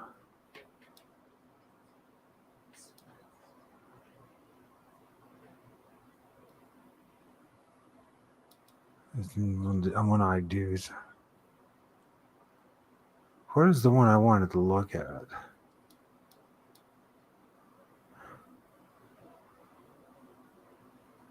There's. Did I get the wrong image? was it that first one you showed me, or a different one? It's something right in here. There's something going on right here, but I know it's blurry. You see, is that the dude right there? It looks like there's something there. Somebody sent me something. Who sent me something? Is it Damon? Damon? Damien, did you say? Yes. Higher. Okay. Did you find something, bro? Yeah, I'll go into to Facebook and see what you got there, bro. Anyways, yeah, and so it's up to you if you want to share some of that audio that I mentioned that you just did tonight. If not, we can do it another night. So, I'd mentioned before about how I've discovered that I have a spirit of a woman that's with me. She called me her guard. She said that she was my guardian angel, and she comes across my device a lot. And I actually captured a couple EVPs of what sounds like her speaking when we were talking about her. I don't know if I ever let you hear. I don't know if I've played those for you before, if you've heard them. I don't know. You didn't play it for me, no. Okay. That you We might can be do that. interested in hearing that. Oh, we're more than happy to listen to anything you got to share, bro. All right, cool. So All right, you know, it's let me know. teamwork. It's all about teamwork. So Yeah. and you go ahead and you ready to share? Just let me share. If And you're okay, yeah, I'll go ahead and you can share while I look at what Damien's Sure. looking at. And,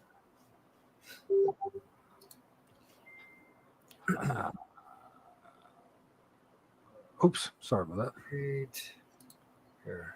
I thought you said that you were serious growing on YouTube, but how come you haven't gotten into my free YouTube growth course yet? Oh gosh, those I know. These commercials kill you, man.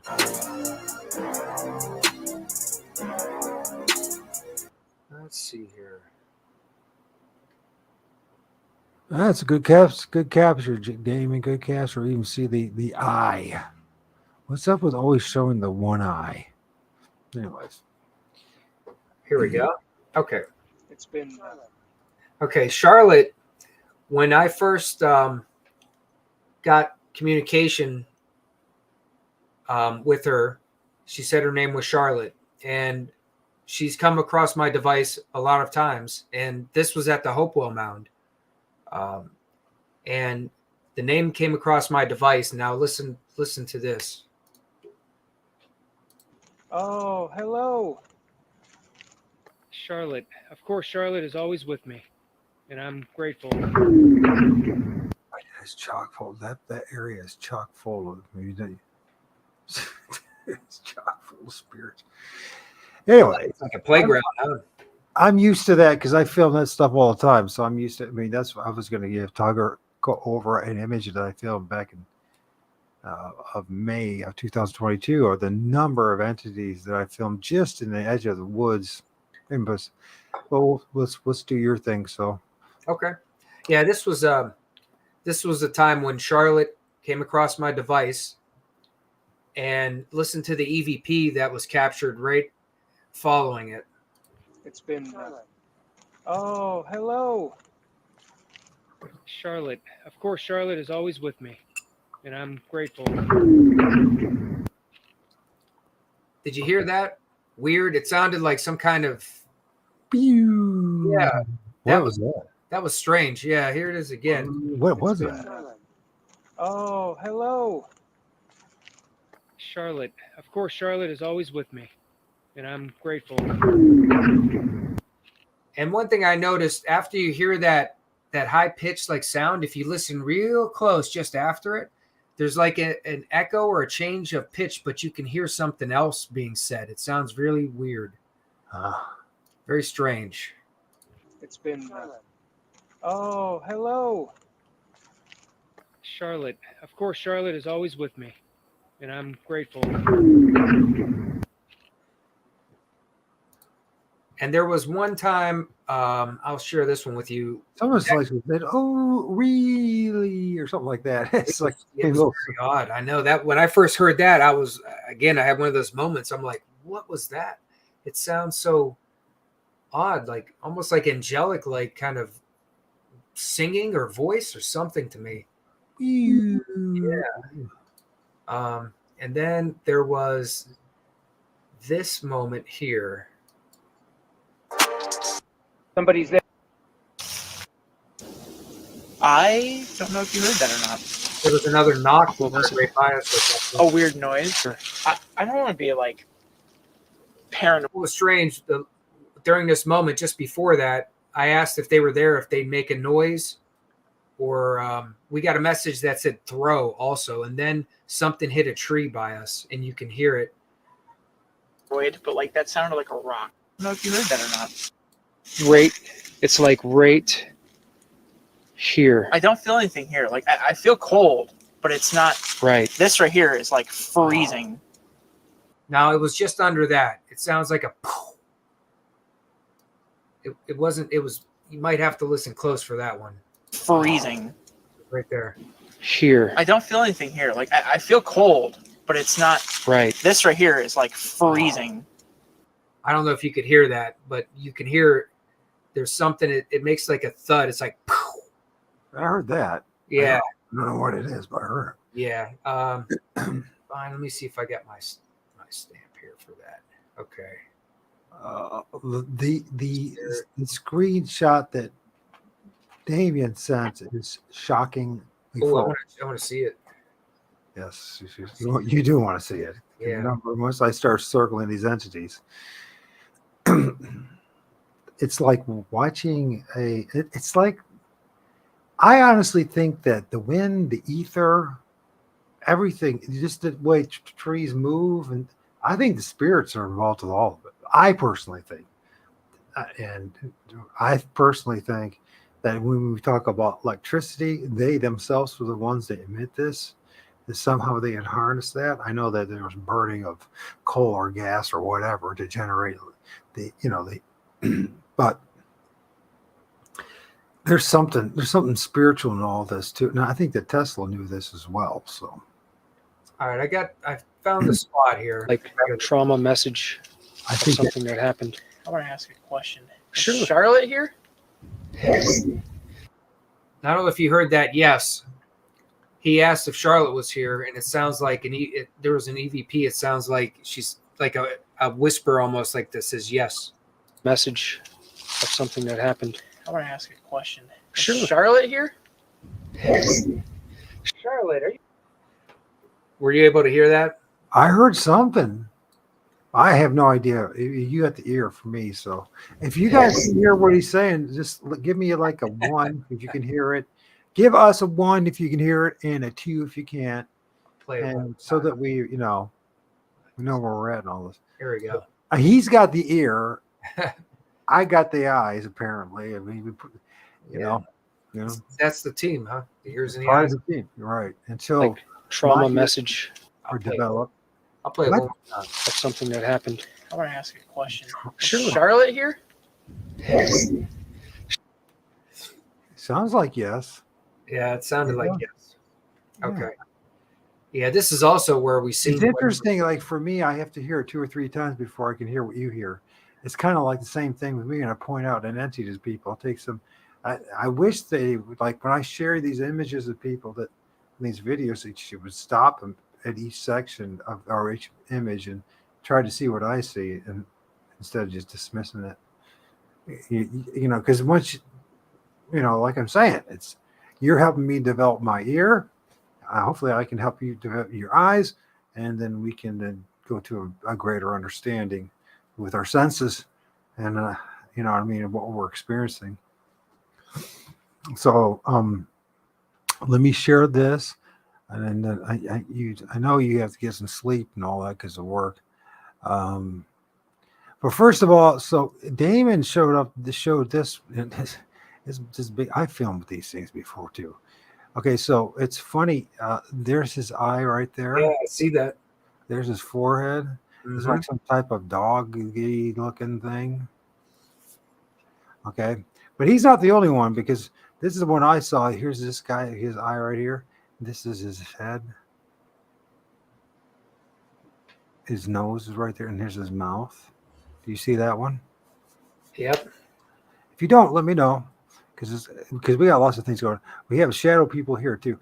I don't know what this thing is right here. What I wonder what's, a lot of these entities, they have like these crazy mohawks, but I don't know if I shouldn't even say it. Maybe they're these are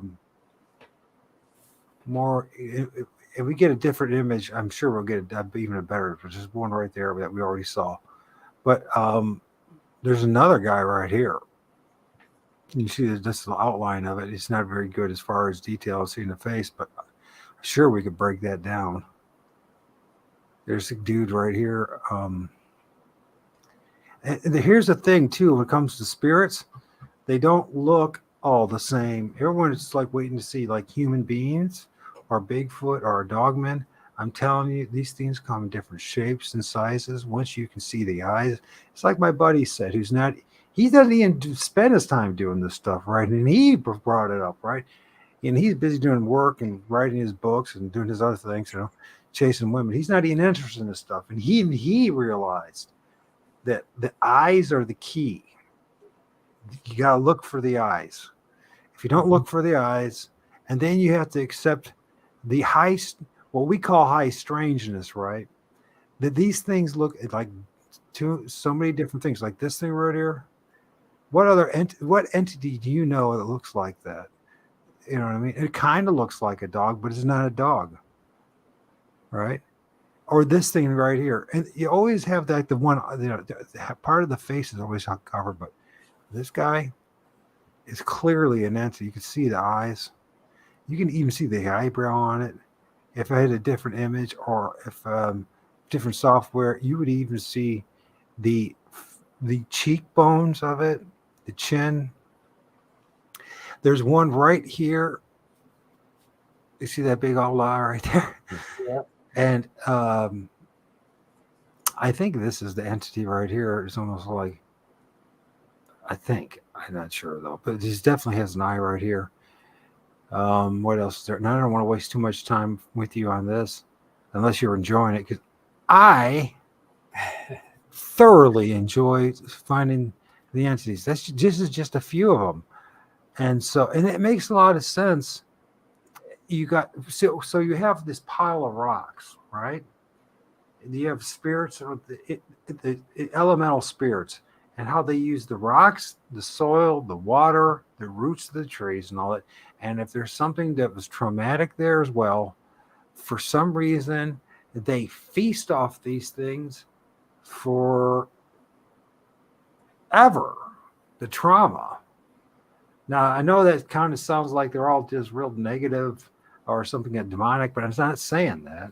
I think that these things are, if everyone's heard of, once again, Bob Monroe, or Robert Monroe, and the Loosh, and I brought this up numerous times. I'm very convinced, and so are many other people, that the spirit realm actually feeds off our emotions. Which is interesting, with you're facing your fears out in the woods, right? It's very strong emotion. Okay. Very strong emotion. And so what they try to do, I believe, is they do try to generate fear in you. If you resist them, I've discovered, right? If you say no or face that, then hey, Julio, how's it going, man? And hey, Melinda, thank you for being with us. BC Mama, hello. What's that? I said hi to BC Mama too. Oh yeah, BC's there. Hey, Mama. Hey, how you doing? So if we face our fears, it diminishes their influence and power. I honestly think that part of that, as we call today through Freud and others, is the dark night of the soul. Well, back then, let's think about the rituals that went on with, say, a 12-year-old a boy in some tribe, in which he was expected to spend 3 nights, 3 days somewhere in a very sacred ground. Usually it's not even in the woods, it's some high ground with stone circles and the cairn in the middle and all that kind of stuff. And I think it's to face these things. It's to face your fear. I honestly think that a lot of our emotions are generated by the spirit realm. There's the nervous system, and they say it's about evolution and all that other stuff. Thank you, Melinda. Yeah, I enjoyed that too, and so did she. And then 2 hours later, somebody that I actually was went nuts on me and said that I was rude to her. And I'm like, I don't I have no idea what you're talking about, dude. Anyways, I do think a lot of this is spiritual. I think even the things like when people get all, if they're rubbed wrong, say you're not doing anything to it, right, Mike? And you have your own personal experience, right? Already, I do think that the spirit realm is heavily influences what's going on here, okay? And what happens to us and the emotions, and people will, you'll have people that react to you that make. I mean, we already have issues as it is. All of us do, right? We all have baggage, emotional things, spiritual things going on. But those negative sides of us are magnified. At times, even our positive side is magnified in this process. But I truly believe, just from my own experience, that the negative side is incredibly influenced, right? And this is where Christians, and I think they don't get it quite right when they say, oh, you're demon possessed and all that. I don't think that's necessarily the case. I think what really happens is we are influenced. You know what I mean? We take something, like we project something in our mind. We're like, that person, I don't like that person. That person's a jerk, blah, blah, blah. You know what I mean? We create this whole thing in our heads, and then they feed off that and encourage it. And you realize that a lot of people are really not your enemy. Yeah. That you're creating this in your own, you kind of let go of it. It's like for instance, what happened 2 hours after the show with Raven, with the person that I thought we were friends. It seemed like it, he just went he unhinged, just went crazy. I mean, I shouldn't say that. He just perceived everything wrong, totally wrong. Didn't bother. I can tell he didn't even bother to even listen to the show. He just already had issues, I guess, with me, and it just went off the hinge. And I'm like, it has to be spiritual. Even though it was very challenging to do the show with Raven, not because of Raven herself, but because of technical issues and all that. And I try to manage 3 different things. Plus, I feel that Raven is a kindred spirit to me. We are on the same page pretty much in a lot of ways. And so after, having an hour and a half conversation, the day before, we're like, hey, yeah, let's do a show, and so I thought we were just having fun and working together. And so did she. She enjoyed it herself, but other people perceived it the wrong way. And I just like, it has to be spiritual, because I know what my intent is. I'm not out there trying to offend people and piss off people. Yeah. Yet it happens. So it has to be. I know I'm not the greatest at delivering things, right? But I don't want to talk too much about myself, but it is. I think it's all part of the gig. The reason I'm bringing this up is because you shared with me earlier before the show something that you're going through. That's it's up to you to divulge. I mean, it's time whenever you want to do it, because it's not my place. But similar kind of outrageous behavior, things that happen with an individual that none of it makes any sense, does it? It does. You would never do the things that person's doing, and you just like, how does someone get to that point where it gets so twisted?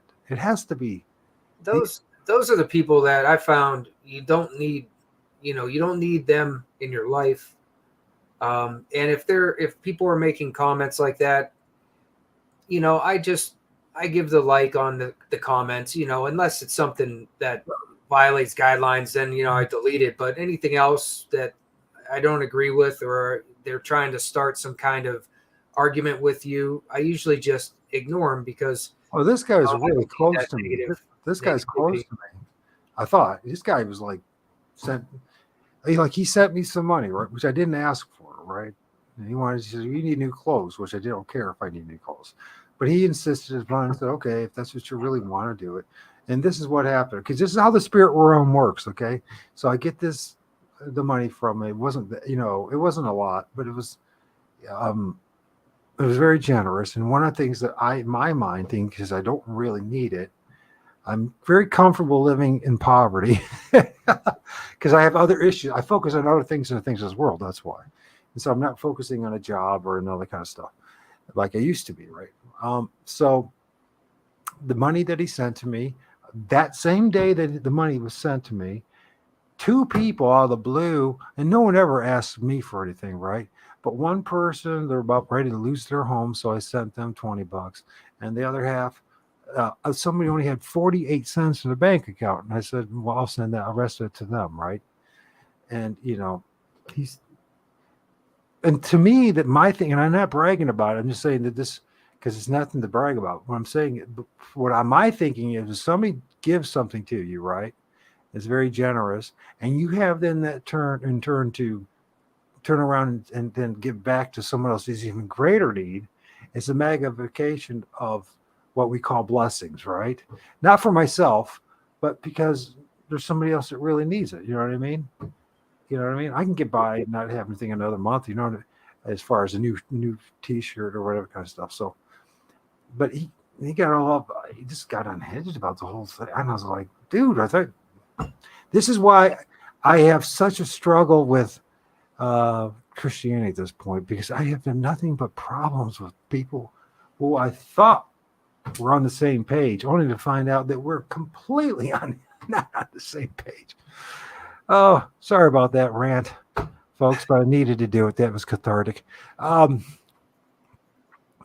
So yeah, I mean, you can see the thing right there. What he found, he did great. And anyways, we break this down. I think that location clearly is very much spiritually charged or energetically charged, however you want to describe it, right?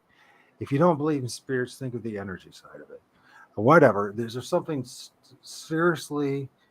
And you said you felt the static, which is a big dead giveaway. Oh yeah, that was a direct physical reaction to some kind of EMF or something that was there. You forgive me, Diesel? Thank you so much. I appreciate it. Even though I didn't know I did anything to you, Diesel. Or you did anything to me. So, but I think everyone knows what we're talking about, right? Everyone's gone through this, where it's like, in this journey, there's like these things that are thrown in your way to challenge you to see how far you want to go with it. Now let's go back to you, Mike. You're out there in the field, right? You're fearing the sense of fear or whatever. It's like them trying to force, I believe, trying to test you to see how far you will go. And the more you're willing to stand your ground, the more they back off, because that's what I believe a lot of these spirits, that's what their job is to do, is to test us. To go back to now again, all these traditions of all these different indigenous populations within North America and other places, where as a young boy, you say 12 years old and becoming a man, you have that moment where you're no longer in the tribe. You go somewhere for 3 days or more by yourself, no food, no water, just maybe bearskin or whatever, and some sacred ground, and to experience exactly what we're breaking down. Does that make sense? What we're figuring out is what they already knew, and that was part of this creation, that there was that time. Every man and woman, but every man, particularly we're talking about right now, is challenged. Spiritually, mentally, intellectually, to see how far and usually what would happen is you come back and there'd be some kind of revelation. Maybe it's the little people will show up. Maybe it'd be a Sasquatch will show up, whatever. Something shows up and you are revealed certain gifts or given certain gifts that would help the tribe or whatever. You know what I mean? Let's go back to that video. If you guys even watched it, the intro. Did you watch it? Did you watch it, Mike? Which the video that I put up for the intro, for the intermission. Yeah, I was watching that. You see the guy that's supposed to be, they say this like lightning strikes. I think it was electrical discharge. I'll play it again another time so you guys really pay attention to it. But he gets some kind of electrical charge happens to him. He falls on the cement, on the asphalt, and almost head first. And then this spirit that looks just like a Sasquatch manifests out of him and lifts him up and carries him, only for like 10 yards later or 15 yards later, the electrical charge happens again.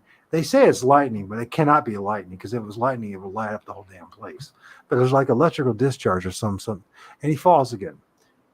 Also, there are entities in the trees. So does these entities, does these spirit, they talk about like a higher spirit, a higher self. Do I'm starting to wonder if even our own spirits look like our meat suits.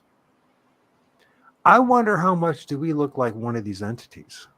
I wonder if each one of us, before we came here on the other side to adopt this or inherit this meat suit, looked like something completely different. Maybe we look like a Bigfoot. Maybe we look like a little person. I don't know. At one time, I know it sounds crazy and there's no way to prove it, but there's always that possibility. I mean, there's something going on. I mean, how many times have I seen a video where something happens to a person and something shows up that looks like a Bigfoot that gives them this extra strength to either be in a fight or and win, or to get up, and then in the next video you have these guys and you see these shadowy dark entities that look apish like, monkey like, right? And if you didn't see it, we'll see it again. And if you have to go to that video that I just posted like 6-7 hours ago, really pay attention to it, because we're dealing with multiple things here. And I'm wondering if some of these things can mimic us, can mimic human beings. And so we have to get to the point, I think, Mike, in this, as we evolve in our research, somehow we have to be able to understand what's being said by what and who is saying it, right? Yeah, it takes a lot of time, and like what we're doing with doing our own research and what we manage to experience and hopefully capture, document it. Those things you can just kind of like keep building on and maybe get closer to figuring it out. I mean, here's the thing too. It's a catch-22 situation too, because I truly believe that the oligarchs, the ruling elite, know about this stuff and they do interact with these things. I think that somehow they also are given some kind of additional like authority and power, the elites, and I know that this is like the deepest of research. As someone who was a truther for years and exposed all these other, whether it was the Vatican or the monarchies or the banking system, and blah, blah, blah, blah, blah, blah, blah. These are all just tools. We're all just tools for something that's much more powerful, much more influential. And I think these things have a part in it somehow, some way.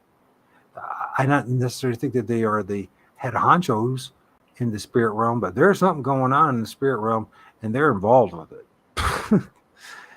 It just seems so evident. I want to show something with you guys, and then it looks like what we're going to do probably is the next time, hopefully there's a part 3 of Mike, because we seem to gel, I think, and we seem to have I think this is technically part 3, isn't it? Is this, oh yeah, so in a way it is, yeah. Yeah. So I want to just show you, this is just a image that I filmed, and you're going to see the number of entities in this one shot. Actually, I filmed this out of my kitchen in my neighbor's yard. Like I said, I don't have to go very far, and I don't think anybody else has to too. But let's just look at some of these entities so that we have some understanding that something that's crawling around in the woods is not just Bigfoot. Now, there's an entity right here. Actually, there's 2 entities, but you can see this one right here. I know I have not adjusted the image at all, but there's an entity here and there's another entity here. But have patience with me because it gets better. Once you realize that what we're dealing with is just like where the wild things are, or or whatever that little book was, and that the Lorax, whatever it is, from Dr. Seuss, you will realize that we are dealing with something that's truly multidimensional, that is it makes the Lord of the Rings look like a joke. Honestly. There was something I saw right in the gap of the tree, right towards where the gap meets. Oh yeah. If I were and maybe if Damien, if you're there still, you could take some of these and adjust some of these images for me, or anyone else. But I want to point out that there's a guy right here that looks just like a troll, and then there's this dude right here. I mean, they look like devils, they look like trolls, they look like what we call demons. Some of these look like Skeletor, like this guy right here. But you know what it is? I don't honestly, I don't think they're demons. I think they just look like a freak show to us because we're not used to it. Now, when you first, study insects or whatever, of any kind, I mean, they look like a freak show, don't they? Until you get used to them. I think this is kind of what we really are dealing with. So this one right here, and then the reason I'm doing this because this was part of that video. Okay, we'll start right here, right in this section right here. Okay, it's so blatantly obvious you can't miss it. When I blow it up, there's this dude right here. You see eye here and eye here, and you see that. It kind of looks like a rat guy or a cat guy or something. But then he got Mr. Skeletor right here. Or is it Mr. Skeletor? You can see there's where his eyes, where his nose, his mouth. Is this really pareidolia? I mean, come on. That's pareidolia right here? You can see an entity right here. You're going to see another one here. But you can see the big one right there. You can even see the dark eyes and the white face. In the tree. Why am I keep talking about trees? Because the trees are so much connected to what we're doing. If we don't start looking up in the trees instead of always looking down, we're going to miss the big picture. I honestly believe even big Sasquatch comes down from the trees. It's interesting. They say to us that we came down from the trees.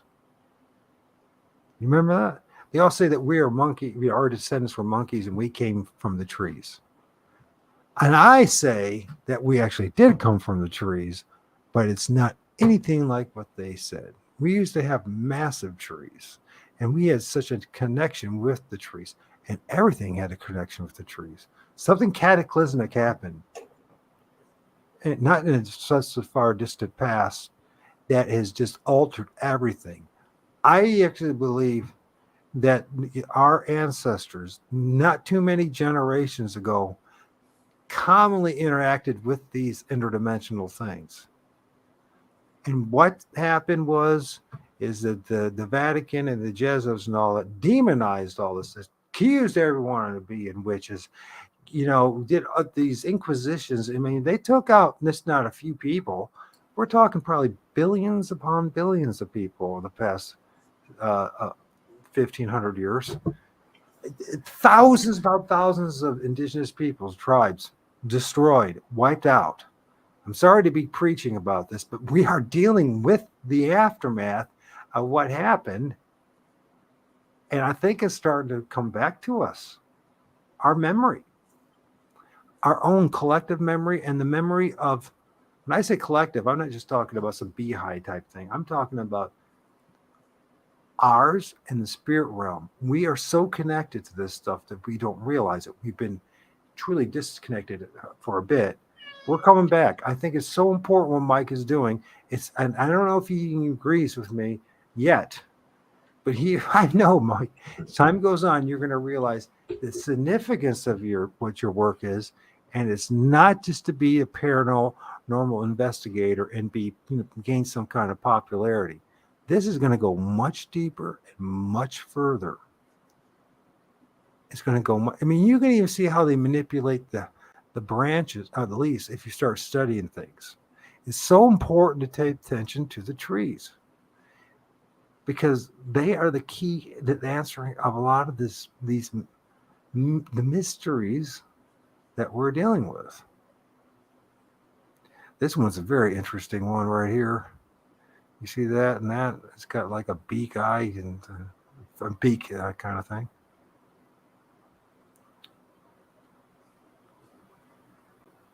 Well, I've always felt the connection, and it grows with me, as I do this. And for me, it's about connecting with it. And I feel the connection, and I always offer tribute to the land, to Mother Earth.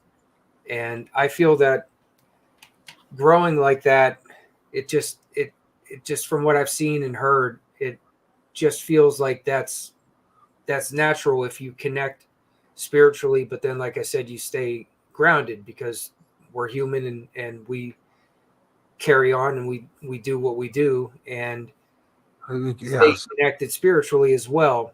And I feel that I'm right in the middle, but it's more about, for me, it's more about connecting and showing that that they're there, whether it's spirits of people or entities that are there, and you show them that you respect that it's basically their land. And when you're around them, act accordingly. Well, how about this? And then, I honestly think that part of it is understanding that we share this place together. Right. It's about the connection together between us, animals, like I said, everything that's alive, and I even think of the energy and the spirits as being really no different, but I know they are, but I don't perceive them as being different. Kind of like you treat everybody the way you'd be treated. It feels the same for what I know is there, even though it's a totally different realm, you could say, than what we're in. And I think that they acknowledge that, and they seem to acknowledge me. And you talked about facing your fears, and that's what West Branch did for me, is that I started to understand and learn that you don't have to be afraid, and even if you are, acknowledging that is not a negative thing. And I've had a lot of disagreements with people about acknowledging being scared or being afraid, because I feel that your true intentions, they'll know. And if you try to deny that, that's kind of like they can sense that you're not being true to yourself. And if you face that and even acknowledge that you're nervous or afraid, that's not a negative thing, because you're still there. And that's kind of like my side of that argument when people bring that up. Well, you hear you hear of how the spirit realm, especially with connected to the trees and the forest and the earth, right? That they respect you facing your fears, right? I don't think that they will challenge you because of your fears. They will, for sure. It's their job, but they respect you if you face your fears. Right, like they see how you are. If they feel that you're aware of them, if they can sense, how you're feeling, and then how you behave. And if you behave like they're there, and you just show them the respect that they're there, and you're not trying to treat them as being some kind of something terrible to be afraid of, then that shows like the respect. And I think that helps. It helps the energy, the feeling of where you're at, and what's going on and how they're going to react to you. I think so. I think the other thing is like there's two. It's like, okay, facing your fears, and then it's being really careful about what you're trying to get out of this. Right. Like I don't like doing something where I feel like I'm actually hunting them down. You say I don't know if that. I mean, you're not like some people will look for them and try to go and like maybe aggressively try to find something, and there's something to that I'm not the same way. I try to like maybe go someplace and that I feel like there's a stronger energy, and I will try to just stop and then see if I can actually get communication. And that's usually what I like to do. I don't like to aggressively try to find something that's there. I try to see if maybe they'll be interested at talking to me, or maybe even, like I said, one showed itself to me, and I don't think that was by accident. And I think that was because the curiosity came to me because I wasn't showing them that I'm like after them or trying to invade their area. You know, that's kind of part of the communication I always present whenever I go. Yeah. You know, another way of looking at it too, and I know people like to hear this, but you know, you can learn a lot from the scriptures if you're willing to open your eyes. Not think about it as I had to read to become a Christian or join a religion, but learn the lessons that are in there. And you know, and also the outside, you know, extra like the keys of Solomon and what was the story and what was he exploited what they called spirits or demons, right? To build his temple, but what was the ultimate? Here was this wisest man in the world, and what was his ultimate outcome? Because he took it too far, too far. There is no a Temple of Solomon anywhere anymore, if there ever was. And you know what? Yeah, so he had like 600 wives and 300 you know, he had like concubines and you know, I mean, can you imagine the nightmare his life ended up being? I mean, I'm not to be rude to all the gals out there, but it could be the reverse, right? Just imagine a gal that had 900 guys, you know, I mean, it's hard enough just to have a relationship just with just one person. Can you imagine that? So my point being is that it's like a story that you can learn from. Not necessarily, you don't have to be religious about the whole thing. Just learn the consequences of dealing with these things, right? What are your intents? For me, I just want to know that I want to know that what I experience and what I've seen is I'm not losing my mind. It's real, right? Right. As long as you know it's real, that's the way I put it. The things I've seen and heard, you know, I know what the experiences were that I've had, and I know they were real. So I'm not really, you know, that's pretty much just something that's part of me, and that's something that like I try to experience more of, you know, and I Yeah. don't really think of it.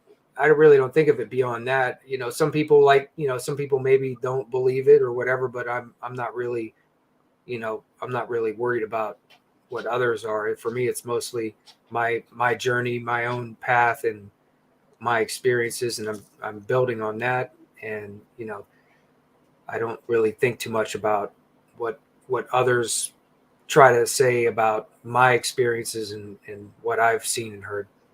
Yeah. To me, it's just like learning, you know, I love nature. I love catching snakes and turtles and fishing and hunting. Actually, hunting, it was kind of, I really now, I did hunt and tramp, but I gave up by the time I was 14. But I still love nature and the outdoors and finding a new animal. You know what I mean? To me, it's like a big deal. Like the first time I saw a flying squirrel, it was a huge deal, right? So, but most people probably wouldn't even give two hoots about the fact that there are flying squirrels in Ohio. But to me, it was a cool thing because I'd known about it for a while and then finally seen one. You know, it was pretty cool. So I'm going to bring up something, and I feel this way about the spirit realm too. It's just, it's more to learn. It's more part of the creator's creation. So I want to share with you because it's that time is coming in the next. Like I filmed this in May, so in April, May. If you look up when the helicopter seas are there in Maples, there's a type of spirit that's in Ohio at least. It's not very big, and it's pretty cool looking. So look for it. I'm going to show it to you. I can't tell you what kind of spirit it is. I'm not even clever enough to name things. But you can see how small they are. So you're going to see them. Can you see them yet? I will show them real fast. So they got Fu Manchu like mustaches. And he's got an eye right here. They have like a really white face. They got an eye right there. And they got the Fu Manchu mustaches. They got a chin and looks like that. They have red hair. They blend in with the helicopters. There's another guy right here. You can see there. Almost looks like a really tiny lion or something, right? With a Fu Manchu. Tell me if you can see that, Mike. Yeah, I see him. Now that you pointed him out there, I see him. I So seen you see, something towards the bottom that was a little odd. oh, there's a few things going on here, Yeah, but I've probably seen one of them. there's more than one here. So there's more too. Got the eye. So the point I'm bringing this up is because look up. You know what? All this stuff that they were trying to tell us is just mythology, or is just folklore, or it's not. The problem is that the images are false. First of all, the stories are not quite right, and what we need to do. Yeah, hello helicopters, hello.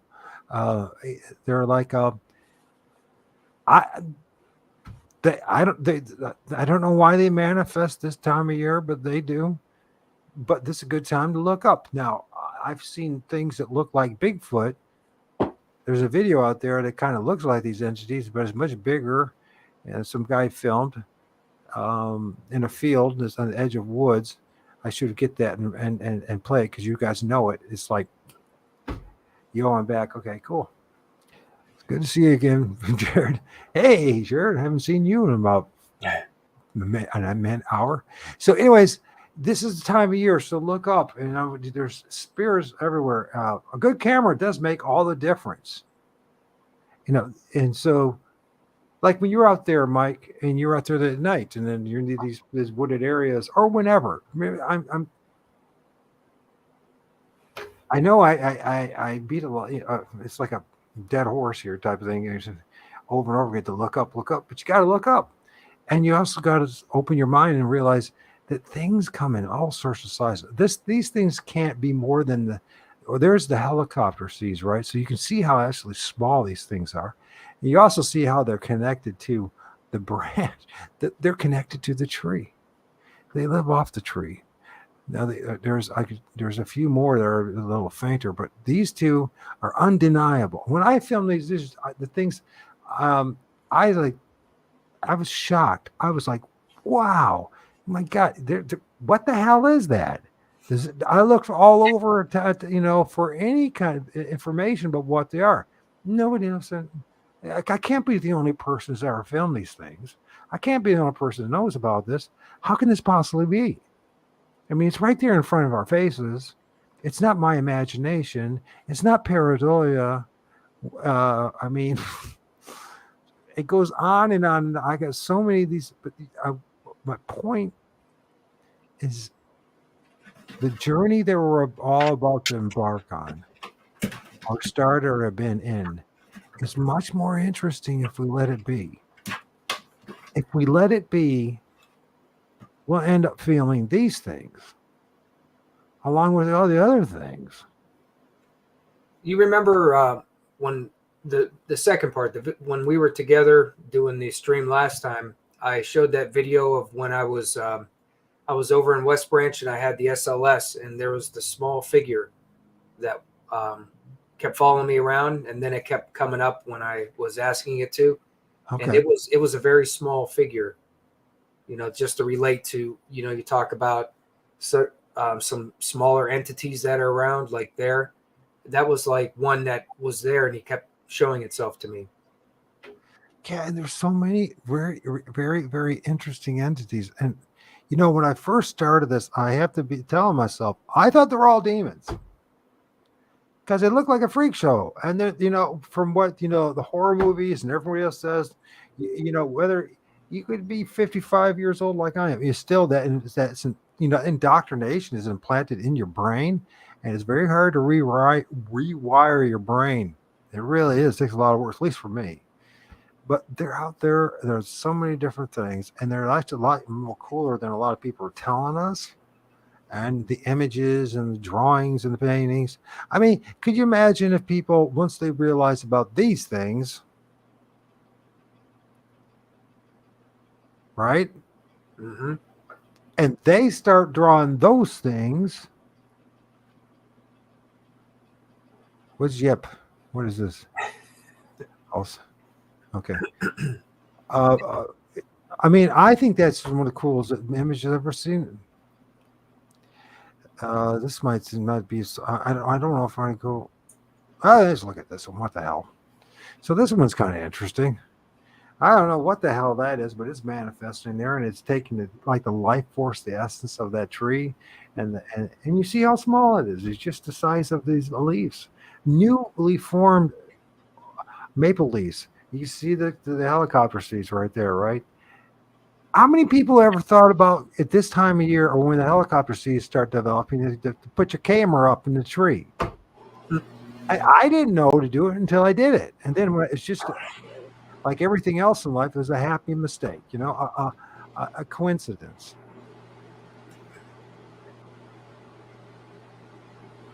Now, people will call these all sorts of names and say they're nymphs and fairies, and I don't really care what you call it, because but at some point, you know what, it's going to be like everything else. Today they're nymphs and fairies. Tomorrow they'll have a scientific name, and it'll be in Latin, and they'll all other stuff, right? But I mean, if you look at that thing, I mean, you can see it. It's looking at you. It looks a little faint. It's not as good as the other ones, but it's kind of like one of these more like a miniature monkey type thing.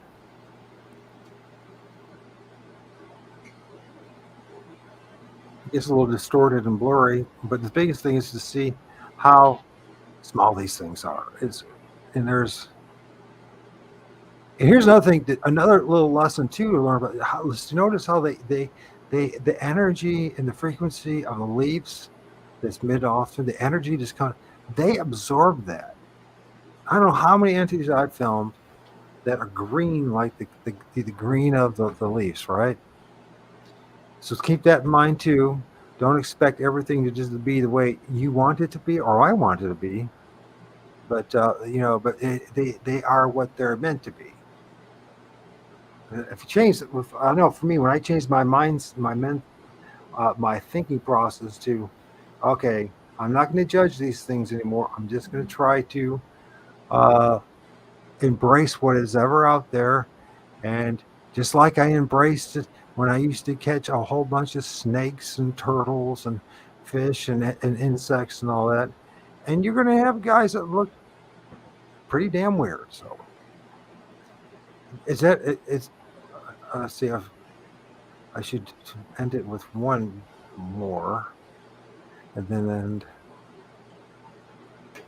Go all pumpkin, Ramona. What's that? Is that practice for me? Get thwum go all pumpkin. Oh, yes. I'll see you again. She's saying bye-bye? Okay. I said I'll see you again to Ramona. We'll see you, Ramona. It's good seeing you again.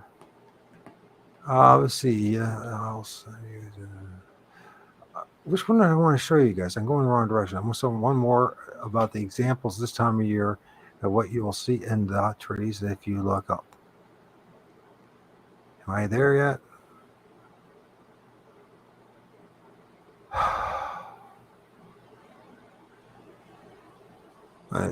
You can see that, but I don't. That's not the one I want to look at. This right here, guys.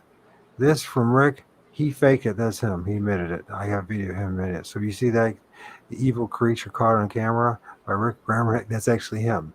He's got over that. He's got like millions of views on it. And I have people send me that same video who know me, who don't bother looking at my work. And I'm like, dude, I did a whole interview with him. I've known the guy. He's been in my house. He lied to me. And he eventually admitted that he lied about any he hoaxed the whole damn thing. Wow. That's a shame. It's part of the gig, man. A lot of people, it is. I mean, look what you're going through, right?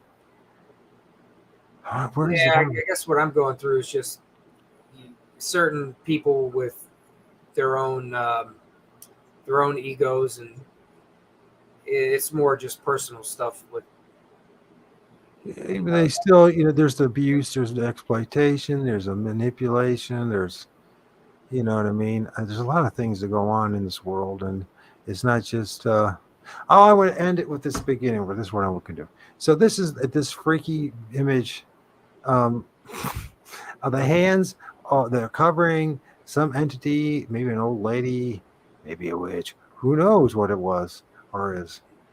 A face. Now, I haven't tweaked this image. If anybody wants to tweak this image, go ahead. But I'm going to show you their hands. These are the hands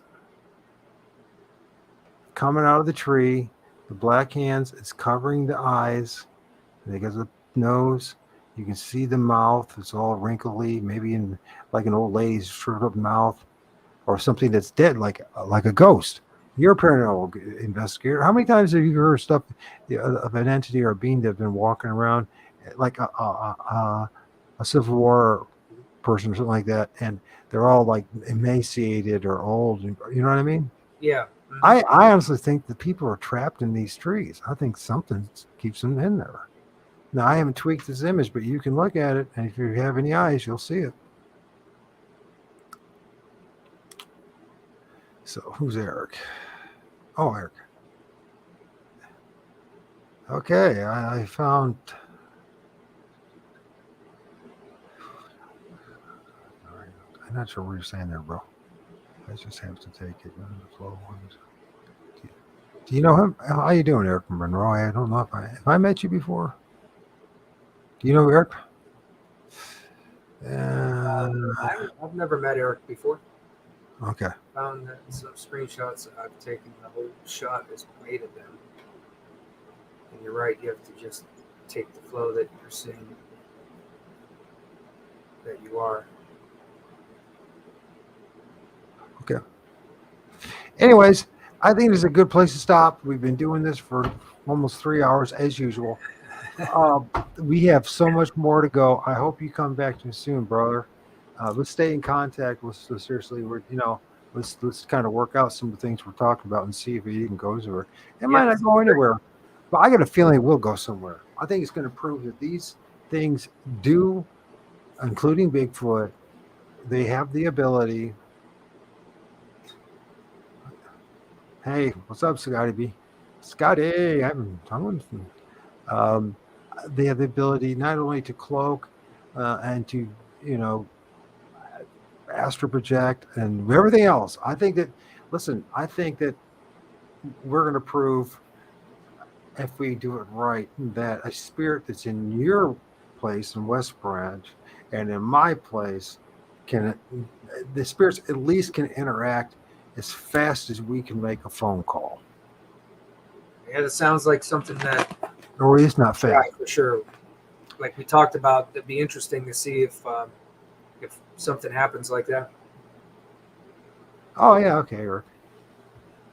Yes, if Mike is Mike in the house? Mike's not in the house. Anyways, so this last image. Okay, I'll show. This is an entity that's staring at me as I'm taking a picture, and you can see the eyes as clear as day. It's very green because it's absorbing the light of the energy of the tree. It is not cloaking. It is actually coming out or poking out of the tree. And we can go in more detail. There's actually a small monkey-like entity itself, once again, on top of its head. Remember the image that I showed of the hands? The black hands. Now, I know it's blurry, but once you start training your eyes, you'll see the fingers, the thumb, the hands. It's blurry. There's a lot better pictures. We have that one video, once again, of hands. You've got to pay attention to those hands. Eyes and hands will lead you to entities in the trees. It's finding them. How's it going, Judy? And hey, Judy. Are you saying that they can, like what I said? Did I say something right? Holy shit. I said something right? Oh, holy. I said, that's a rarity when I say something right. Anyways, think about what I'm saying. These little monkey things, these spirits, Mike, they used to call these things. They used to call these little monkey things tree apes or tree devils. Okay. I've heard that.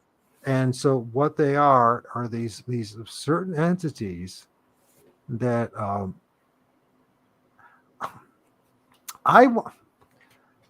they're very easy. People have seen them more than they realize. We just watched some of them in that video, that intermission. are the ones that were belly crawling and the ones crawling down from the trees, right? Yeah, that was pretty crazy stuff. Pretty interesting. Whereas the first video, that was clearly the size of a Sasquatch. When it raised itself up, it was clearly massively bigger than the guy that he came out of. Or did he come out of the guy? Did he just show up? Is his guardian angel? How many people how do we know that our guardian angels don't look like Sasquatch or something else? Am I throwing a lot of things? You're probably going, what the hell's going on? Think of what I'm saying. How do we know that they're not our guardian angels? How many times have I seen one of these things? Actually, one of them saved my life. At least I think they did. I mean, it could have been that last day of my life that night if it didn't turn out the way it did after I found out who I was standing next to. You know what I mean? William from the Maryland Squatch Watcher, one thing that this kind of touches on what he talked about the staff, and it's part of the language, and he said they can travel with it, and they can travel, I guess you could say, point A to point B, wherever they want to go like that. So if you think about that, and you think about, like you said, if this man that we saw was in danger and then there it was and it looked like it helped him, there might be something to that. There has to be something to it. Right. And that's, I mean, it wasn't fake. It wasn't CGI. And it did help him. It picked him up. You know what I mean? I don't know what that electrical discharge is. They try to say it's lightning, but it can't be lightning, because if lightning, he would have hit. Hey, by the way, Eric Monroe, if you want to come in, there's the link into the StreamYard. Just follow the directions, you can join us. So anybody can join us, and I always offer anybody to join us. That's what we're doing. Trying to not only it's turned out that me and Mike are kind of gelling, and we're sharing intel and ideas. We're trying to build a real community of people that how do I say this, are willing to go to the next level. If you know what I mean, they're not just interested to be part of the club, but really want to go next level, who have the capacity to go to the next level. We're not just turning this as a religion or a social club, but you actually want to go to the next level with this stuff, because, and we've been convinced and told our whole lives that we're dealing, watch out for the boogeyman, right? Watch out for the boogeyman. Well, maybe, these are the same people who lie to us about everything else. Remember that. I'm not saying that. I'm not exaggerating that. I want you to think about that. They're the same people who lie to you and I about everything else, and they told us to watch out for the boogeyman. Maybe we need to find a new path, a new journey, a new way, instead of listening to the very bad advice that we received many times without good intentions, right? I can't tell you what the results of all this will be for us in our lives. I hope it would be something better. I truly believe this is one of the most important things in our world today to know about. Really, what is the relationship with us, with the trees, with the spirit realm, and why are these things popping out in trees and living in trees? All of a sudden, we see these things out of trees. We have to ask this honestly, instead of just blowing it off as pareidolia, or it has nothing to do with Sasquatch or Bigfoot. It has everything to do with Bigfoot and Sasquatch and a whole lot of other stuff. So anyways, Mike, tell people where to find you. You have something going on this weekend. Tell everybody about that as well. Okay. Well, my channel is on YouTube. MT Paranormal Life is the channel. I think with my photo, I think I had the actual URL on there. But I am going to Hillview Manor tomorrow for a 3-hour like St. Patrick's Day tour of the place. So I'm kind of excited about that. And I think I might do a live stream before I go in for the tour, and maybe get a view of the manor just so people can see it, maybe talk about it. And then I won't be able to film while I'm in there to actually show on social media, but I'll go over with everybody on my Facebook group chat. That's also in the YouTube about section. I'll chat and let everybody know how the experiences were. So that's kind of like what I've got going on for immediate investigations, I guess you could say. Yeah, man. I think I'm going to the Buxton Inn. I'm going there on April 2nd. Going to spend one night. They got 2 rooms where they have a lot of paranormal things. It's actually number 4 on America's top 50 most haunted hotels. So I'm going to spend the night there and check out the 2 rooms there. And that's coming up here in a couple weeks. It's going to be a lot of fun, buddy. Who are you going with? Just myself, just like I always do. You're the man. You're the man. I mean, a lot of people wouldn't do that. A lot of people would not do that by themselves. Not especially you're doing it at night. Yeah, that public tour is going to be fun because the Hillview Manor's got a long reputation of a lot of spiritual activity, and I'm going to get a feel for that and hopefully book a private tour of the Hillview Manor for myself. And that way I can film and, post everything on my YouTube channel and everything that happens there. So that's probably going to be the next move after the Buxton Inn. Try to get myself in at Hillview Manor for like a Jared, 4 session. Jared will go with you. Hey, I wouldn't mind bringing somebody with me. I had somebody that went with me for a couple. He went with me at the Hopewell Mound for an investigation. He's in a video there, and West Branch Witch. He was with me for that video. But he's a busy guy. He does a lot, so he just comes with me occasionally. But I'm still hoping maybe find the right connection. Someone come with me. Yeah, you got to have. I think you need to have a guy that's for something that's for long term. Someone's healthy like you and you got the right attitude. So yeah, don't compromise. Don't compromise your no. research in order to be with somebody. Yeah. Let's see what's going on with Eric. My camera's broke. Oh, that's okay. Eric. I'm not using my camera. Do you know Eric? Oh, no, I just met Eric now. My camera isn't working on mine. That's okay. What's going on there? Oh. Where are you at, Eric? I'm in PA. PA? Okay. So have you ever heard of the Hillview Manor? That's over in Newcastle. Oh, wow. It sounds familiar. I live in just outside of Reading. Okay. Yeah, right outside of Reading. Where's that at in PA? I don't even know. If you take Harrisburg, Allentown, and Philadelphia, I'm in the middle. Yeah, Newcastle's right on the western border, right by right on the Ohio border. That's where Newcastle's at. That's where I'm going. It's right on the Ohio border. Yeah, but it's not the same place as what Eric's talking about. Oh no, you're more like what, central east? Yeah, mid central. Yeah. So what's going on with you, Eric? Have you had encounters, experiences? I have echoes and things going here. It's the first time I ever did this. Oh, do you have something else open? Like do you have like your YouTube open, watching the stream at the same time? Yeah, I'm getting that might one be feed, another feed, another one. Sorry about that. Yeah, well, you have to turn down the volume of your YouTube channel or exit out of the YouTube channel so you can stay just in StreamYard. You can see all the comments in StreamYard anyways, so there's no reason. Yeah, that'll get you with the volume up on your YouTube channel while you're watching or while you're doing this StreamYard. You'll get the echo. Did you get rid of the echo yet, Eric? Yeah, turn the volume down.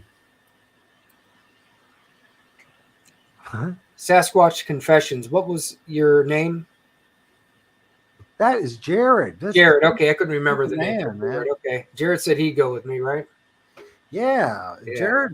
He's always up for a good challenge and a good adventure, man.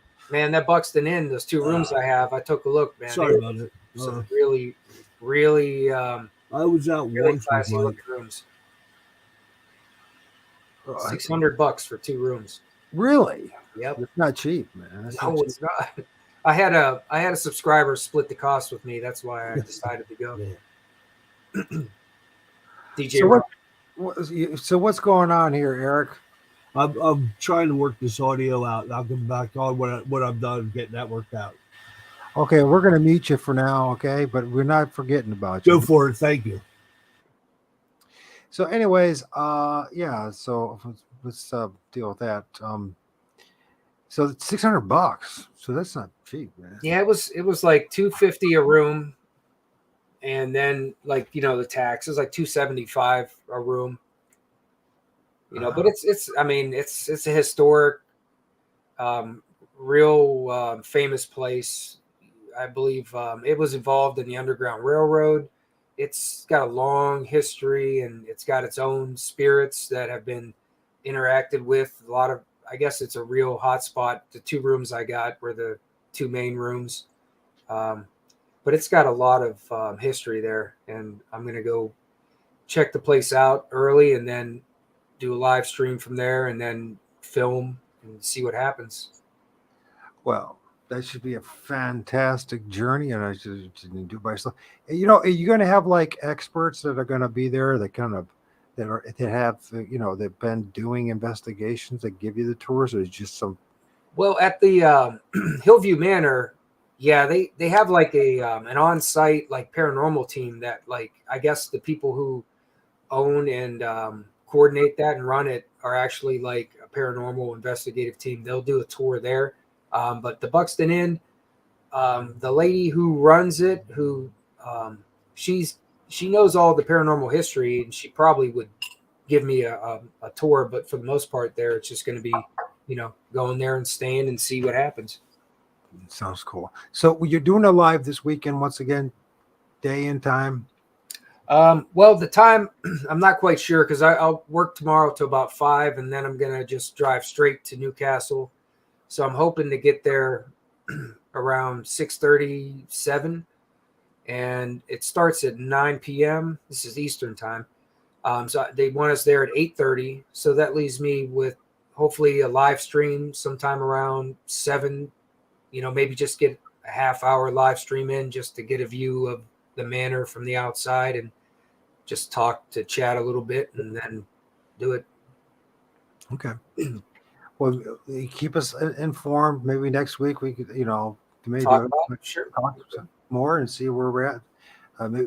Once again, we never, I still want us to go over maybe some of that audio, but I'll let you decide which ones you want to use and what you want to go over. So, and then I'm actually I'm probably going to close it down. I got that long day tomorrow. Plus, I'll be doing that tour from 9 p.m. till midnight tomorrow. So I'm like, well, we've been doing it for 3 hours. I've been waiting for you to say enough's enough. Yeah, I think I'm not forcing it on you, bro. No, but if you stick it out. I'm having a good time with you and your company. Yeah, always.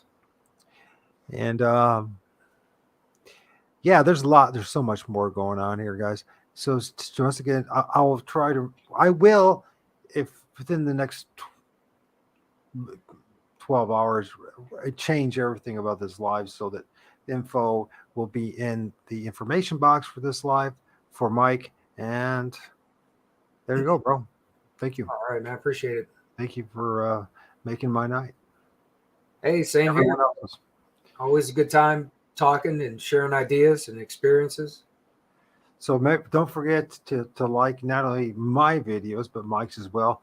That would be really surprising if I actually got some, I would love to see if I could get actually likes up to 20 something. That would be a miracle. Hey, For some reason, like knowing they just watch my video, and I think they're all so shocked about what they're seeing they can't register. By the time it's done, they're like, I've had enough. So, well, I'm guilty sometimes too. I'll watch videos and then it'll dawn on me, I didn't like it, but I'll go back and try to like it just because running a YouTube channel, that like button helps with the YouTube recommendations. So more people that do click the little like, I just try to bring it up and ask people to do it. I personally think this, the people that share my journey my fellow brothers and sisters in this journey, you know what they do? I think they kind of, it's kind of like that. You have a good secret, you keep to yourself. You know what I mean? Because and maybe it's because it's a little too wild to just share with the average Bigfooter or even the average person, right? I mean, let's be honest about it. This conversation is not for everybody, right?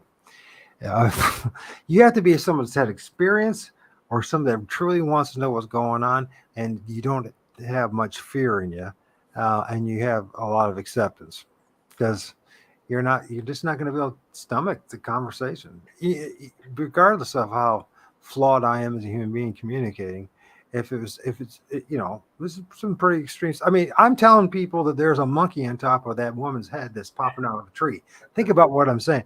And by the way, I live on the border of Michigan and Ohio, so we don't have monkeys. But you can see the damn thing right there. And you can take a picture of that and you can tweak it yourself, and you'll not only see the monkey, but you'll see the monkey, the monkeyish looking thing with fingers on top of her head. And then you're just going to have to say, what the hell did I just see there? Yeah, like I say, there's so much to paranormal, so much. It's not, to me, like maybe it started off with trying to listen, catch EVPs and see what kind of experiences you have. And then just from being in the area I've been, it's grown. I realize there's so much more, and it's all paranormal, however you look at it. So I'm always taking other people's experiences and absorbing them and using that info in case I ever need to, like, look up in the trees, right? Look up in the trees, look around. That's the stuff that once you experience things like we have, it's good to know. And it almost becomes like not a big deal. You're like, okay, there's something up there. Let me take a look and see if it's there. Right. To me, it's like, when I was a kid, catching snakes in the fields and in the neighborhood, right? The average old lady, if she saw me walk around, like, here's a crazy thing. So, because I've talked to my buddy about going to a spot I know. I haven't been there in years, but 20 some years ago, I took my nephew and niece there to the spot that this time of year in April, like every snake for a mile, all just congregate this one place, right? Thousands upon thousands of them, boiling right in front before your eyes. They go right in there, right? And they come out, both of them with like half a dozen or more snakes in each hand, right? They're just kids, little kids, not knowing any better and just having fun. And they didn't hurt the snakes or anything like that. And this old lady, she's a big old lady, and she jumped, she saw that and she jumped 2 feet in the air and said, "Get those damn things away." Oh my gosh, and started screaming. And I'm like, I think that's exactly what we're dealing with. Honestly, we're dealing with a weird level compared to that, huh? Yeah, but it's the unknown. But once you get used to the fact that it's just as, I mean, when you think about it in the physical realm, it's pretty bizarre to see all those snakes together, or watch a box turtle, or watch. Hell, man, has anybody ever seen an alligator, Gar? Or they're kind of a pretty strange looking thing too. Yeah, man. they are. And it just goes on and on and on. I mean, catch yourself a blue channel cat or a flathead. If you want to think about bizarre and nasty and gross, I mean, this world is full of it. They ain't pretty. That's why it's a big deal when we see something that's pretty, because it's not that common. Right? So, all right, brother. And Eric, thank you for trying, buddy. It's all right, man. Maybe next time. I'd like to learn more about you, and we'll figure it out, man. Thank you for trying, though. Okay, bro. I'm going to end this with audio, and you're free to go anytime you want. All right. Good night. Appreciate you having me on again. I hope you're getting stuff. I hope everybody else is getting something out of this. I'm sharing stuff. I really am sharing stuff. I'm not just sharing stories. Same with me. Sharing it with you too. Absolutely. That's why I want you here. You're the yin to my yang when it comes to my research. You know what I mean? The ears to your eyes. It's all right. That's what it is, man. So many blessings to you, brother, and everybody else here. End this with a closing song from my brother, Eric Gibbs, who wrote this song for this show. And it's pretty wild. I think I like it. Where's it at? Closing. That's not it. Was it the right one? Right one? I don't want to screw up. Okay, let's see if this is it. You're going to try, go all the way. Otherwise, don't even start. If you're going to try, go all the way. This could mean losing girlfriends, wives, relatives, jobs, and maybe your mind.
Confessions, thank you for being who you are. And friend, Damien, thank you for being there, brother. Judy Wheeler, you're everywhere, and thank you for being there. Antonelli X, I think that's how you pronounce it. Thank you for being here. Enjoy, of course, then Native Medicine Bear Claw Woman, thank you for being here. Supporting Mike. Who else is here? Before I forget anybody. Julio, thank you for always being there. You're the man. You've been around for a long time. Truly appreciate it. BC Mama, if you're still around, thank you. Melinda Willis, thank you for being here. course, myself. Let's see who else. Thomas Thornburger. Thank you for being here. Excuse me if I got your name wrong. Like I said, anybody can join us anytime. And I understand if most people don't want to join me. I imagine I'm like the wildest thing you probably. Davy Jones Locker, thank you once again for being with me tonight. How long it was, I don't know. Heck, if you just showed up, I appreciate that. And those guys, if you still feel prompted and motivated for my ego, give me a like. Because my ego is so precious and very fragile. No, I'm kidding. Well, thank you for being here, Maryland, Sasquatch. Watcha.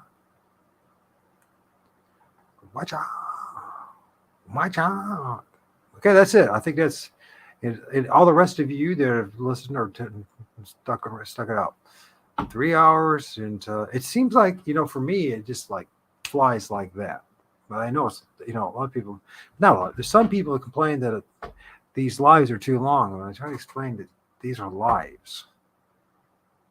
You obviously don't understand what the new thing is in the internet world.